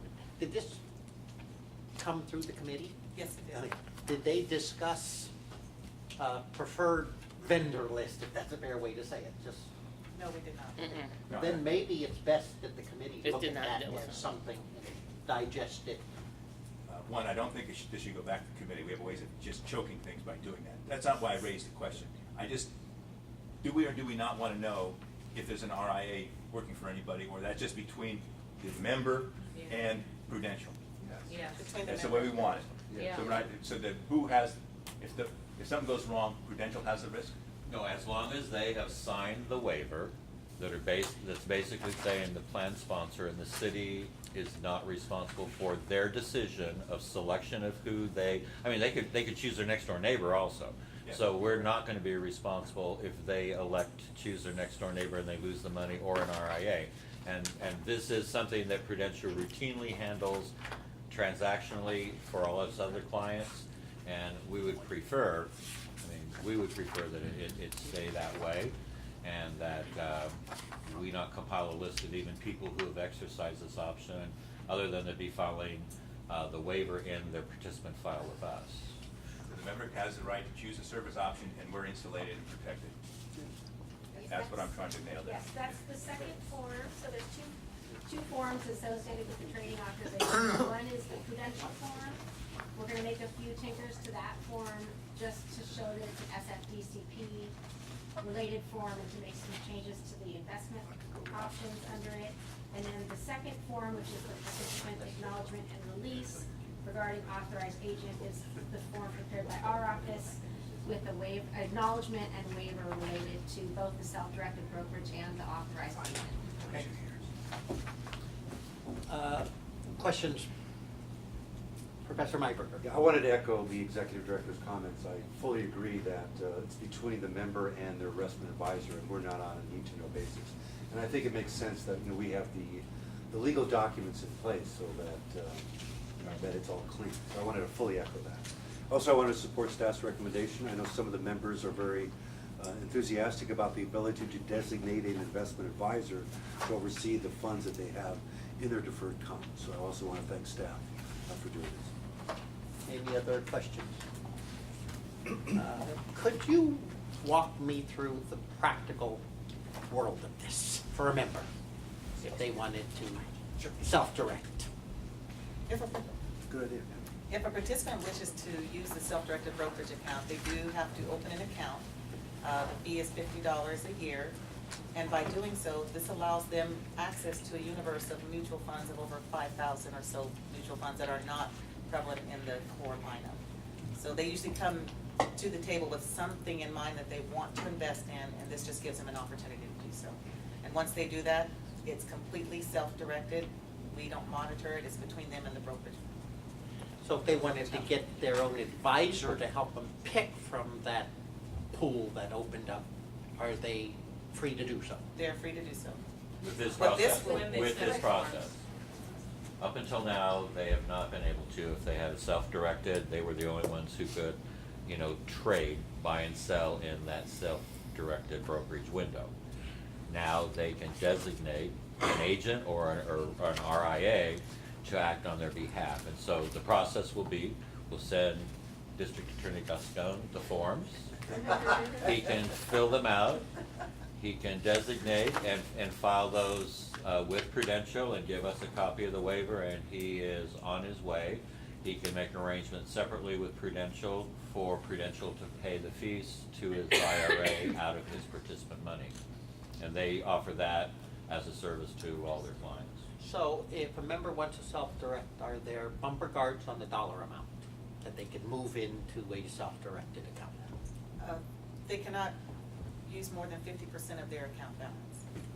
And if they wanted to take the 50% and buy Apple stock, could they do it? No, they cannot. They're not allowed to buy stock, only mutual funds. And that's one of the adjustments that is going to be made by the city attorney's office to this form, because it doesn't state that clearly. Thank you. So they can only put them in a fund? They Yes. can't? They cannot trade stocks. Could they put it in a hedge fund? Just ask. It's only in the funds listed in the window. It's a joke. Just I'm trying to make laughing. light. No, Thank I you. get it. I like it. Thanks, Malia. That's good. I'll make it an Maybe official, 14. I'll turn it into a real question. Could they do a hedge fund or just mutual funds? Just mutual funds. There are alternative for example, market neutral, open-end mutual funds, but it would have to be a mutual fund. Okay, are there, from that pool, is liquidity a big component of it? Well, all mutual funds are daily valued, so for any investment, there would be daily ins and outs. Great. Just one quick question, if I might. In these self-directed, in general, they cannot hold individual names. Is that correct? So you couldn't buy Apple stock, for example, in the self-directed without an RIA as a registered investment advisor. So if I did my own self-directed, I still could not buy. Not through our plan. Not That through- is okay, correct. okay. So under no circumstances can we buy individual names, mutual funds only. Right, our participants are not allowed to under any circumstances. Okay, very good, thank you. Great. Chair will entertain a motion. Yeah, I'll make the motion. I move that we adopt staff's recommendation. Is there a second? Second. Any discussion to the motion? Seeing none, all those in favor? Aye. Passes unanimously. And Jay, would you be kind enough to put a letter together for my signature to the district attorney who made this recommendation a while ago, and move it around, how it, Sure. what options are now coming available to all of our members. Okay. Very nice. Item number 13. Item 13, discussion items, the deferred compensation manager report, to withdraw. Julia Durant, deferred compensation manager. And the monthly report, just like to point out again that the fund is currently at, the SFERS fund is currently at 2.7 billion. It's on there now. And the numbers continue to increase. There is a correction for the Roth. The actual number of enrollments in September is 81, leaving a total of 379 enrollments in the Roth. There was a miscalculation of the previous one, and that's noted in there. And then the second item is the update on the FIMCO manager change, and as mentioned earlier by Bill, the deferred compensation committee will be addressing this in the meeting next Wednesday. That concludes my report. Great, I will open up for public comment on item number 13. Seeing none, I will close public comment and open up the questions by the commission. Mr. Myberger? Yeah, I just want to follow up on the PIMCO, since obviously it's been on the agenda, et cetera. So can you just briefly state what we're going to do with the PIMCO account? I would suggest it's not good to signal ahead of the committee meeting or what we would intend to do. That's why we Have the will meeting next present it to I will defer to the chairperson of the committee, but we were intending just to basically say we'll bring the recommendation or an analysis to the committee next month. Yeah, there'll be a full To the committee discussion. next month. Okay. To the committee next month. Perfect. Great. Thank you. You bet. Any other comments or questions? That's it. Seeing none, thank you very much for your report.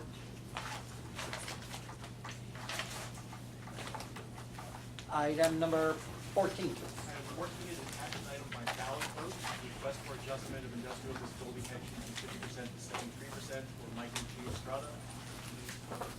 Okay. And all vote. I will open up for public comment on item number 14. Seeing none, I will close public comment, and if all commissioners can vote, that'd be great. Item number 15, please. Item 15, the executive director's report, Mr. Buich. I have three things to report on. First is we have set a firm move date.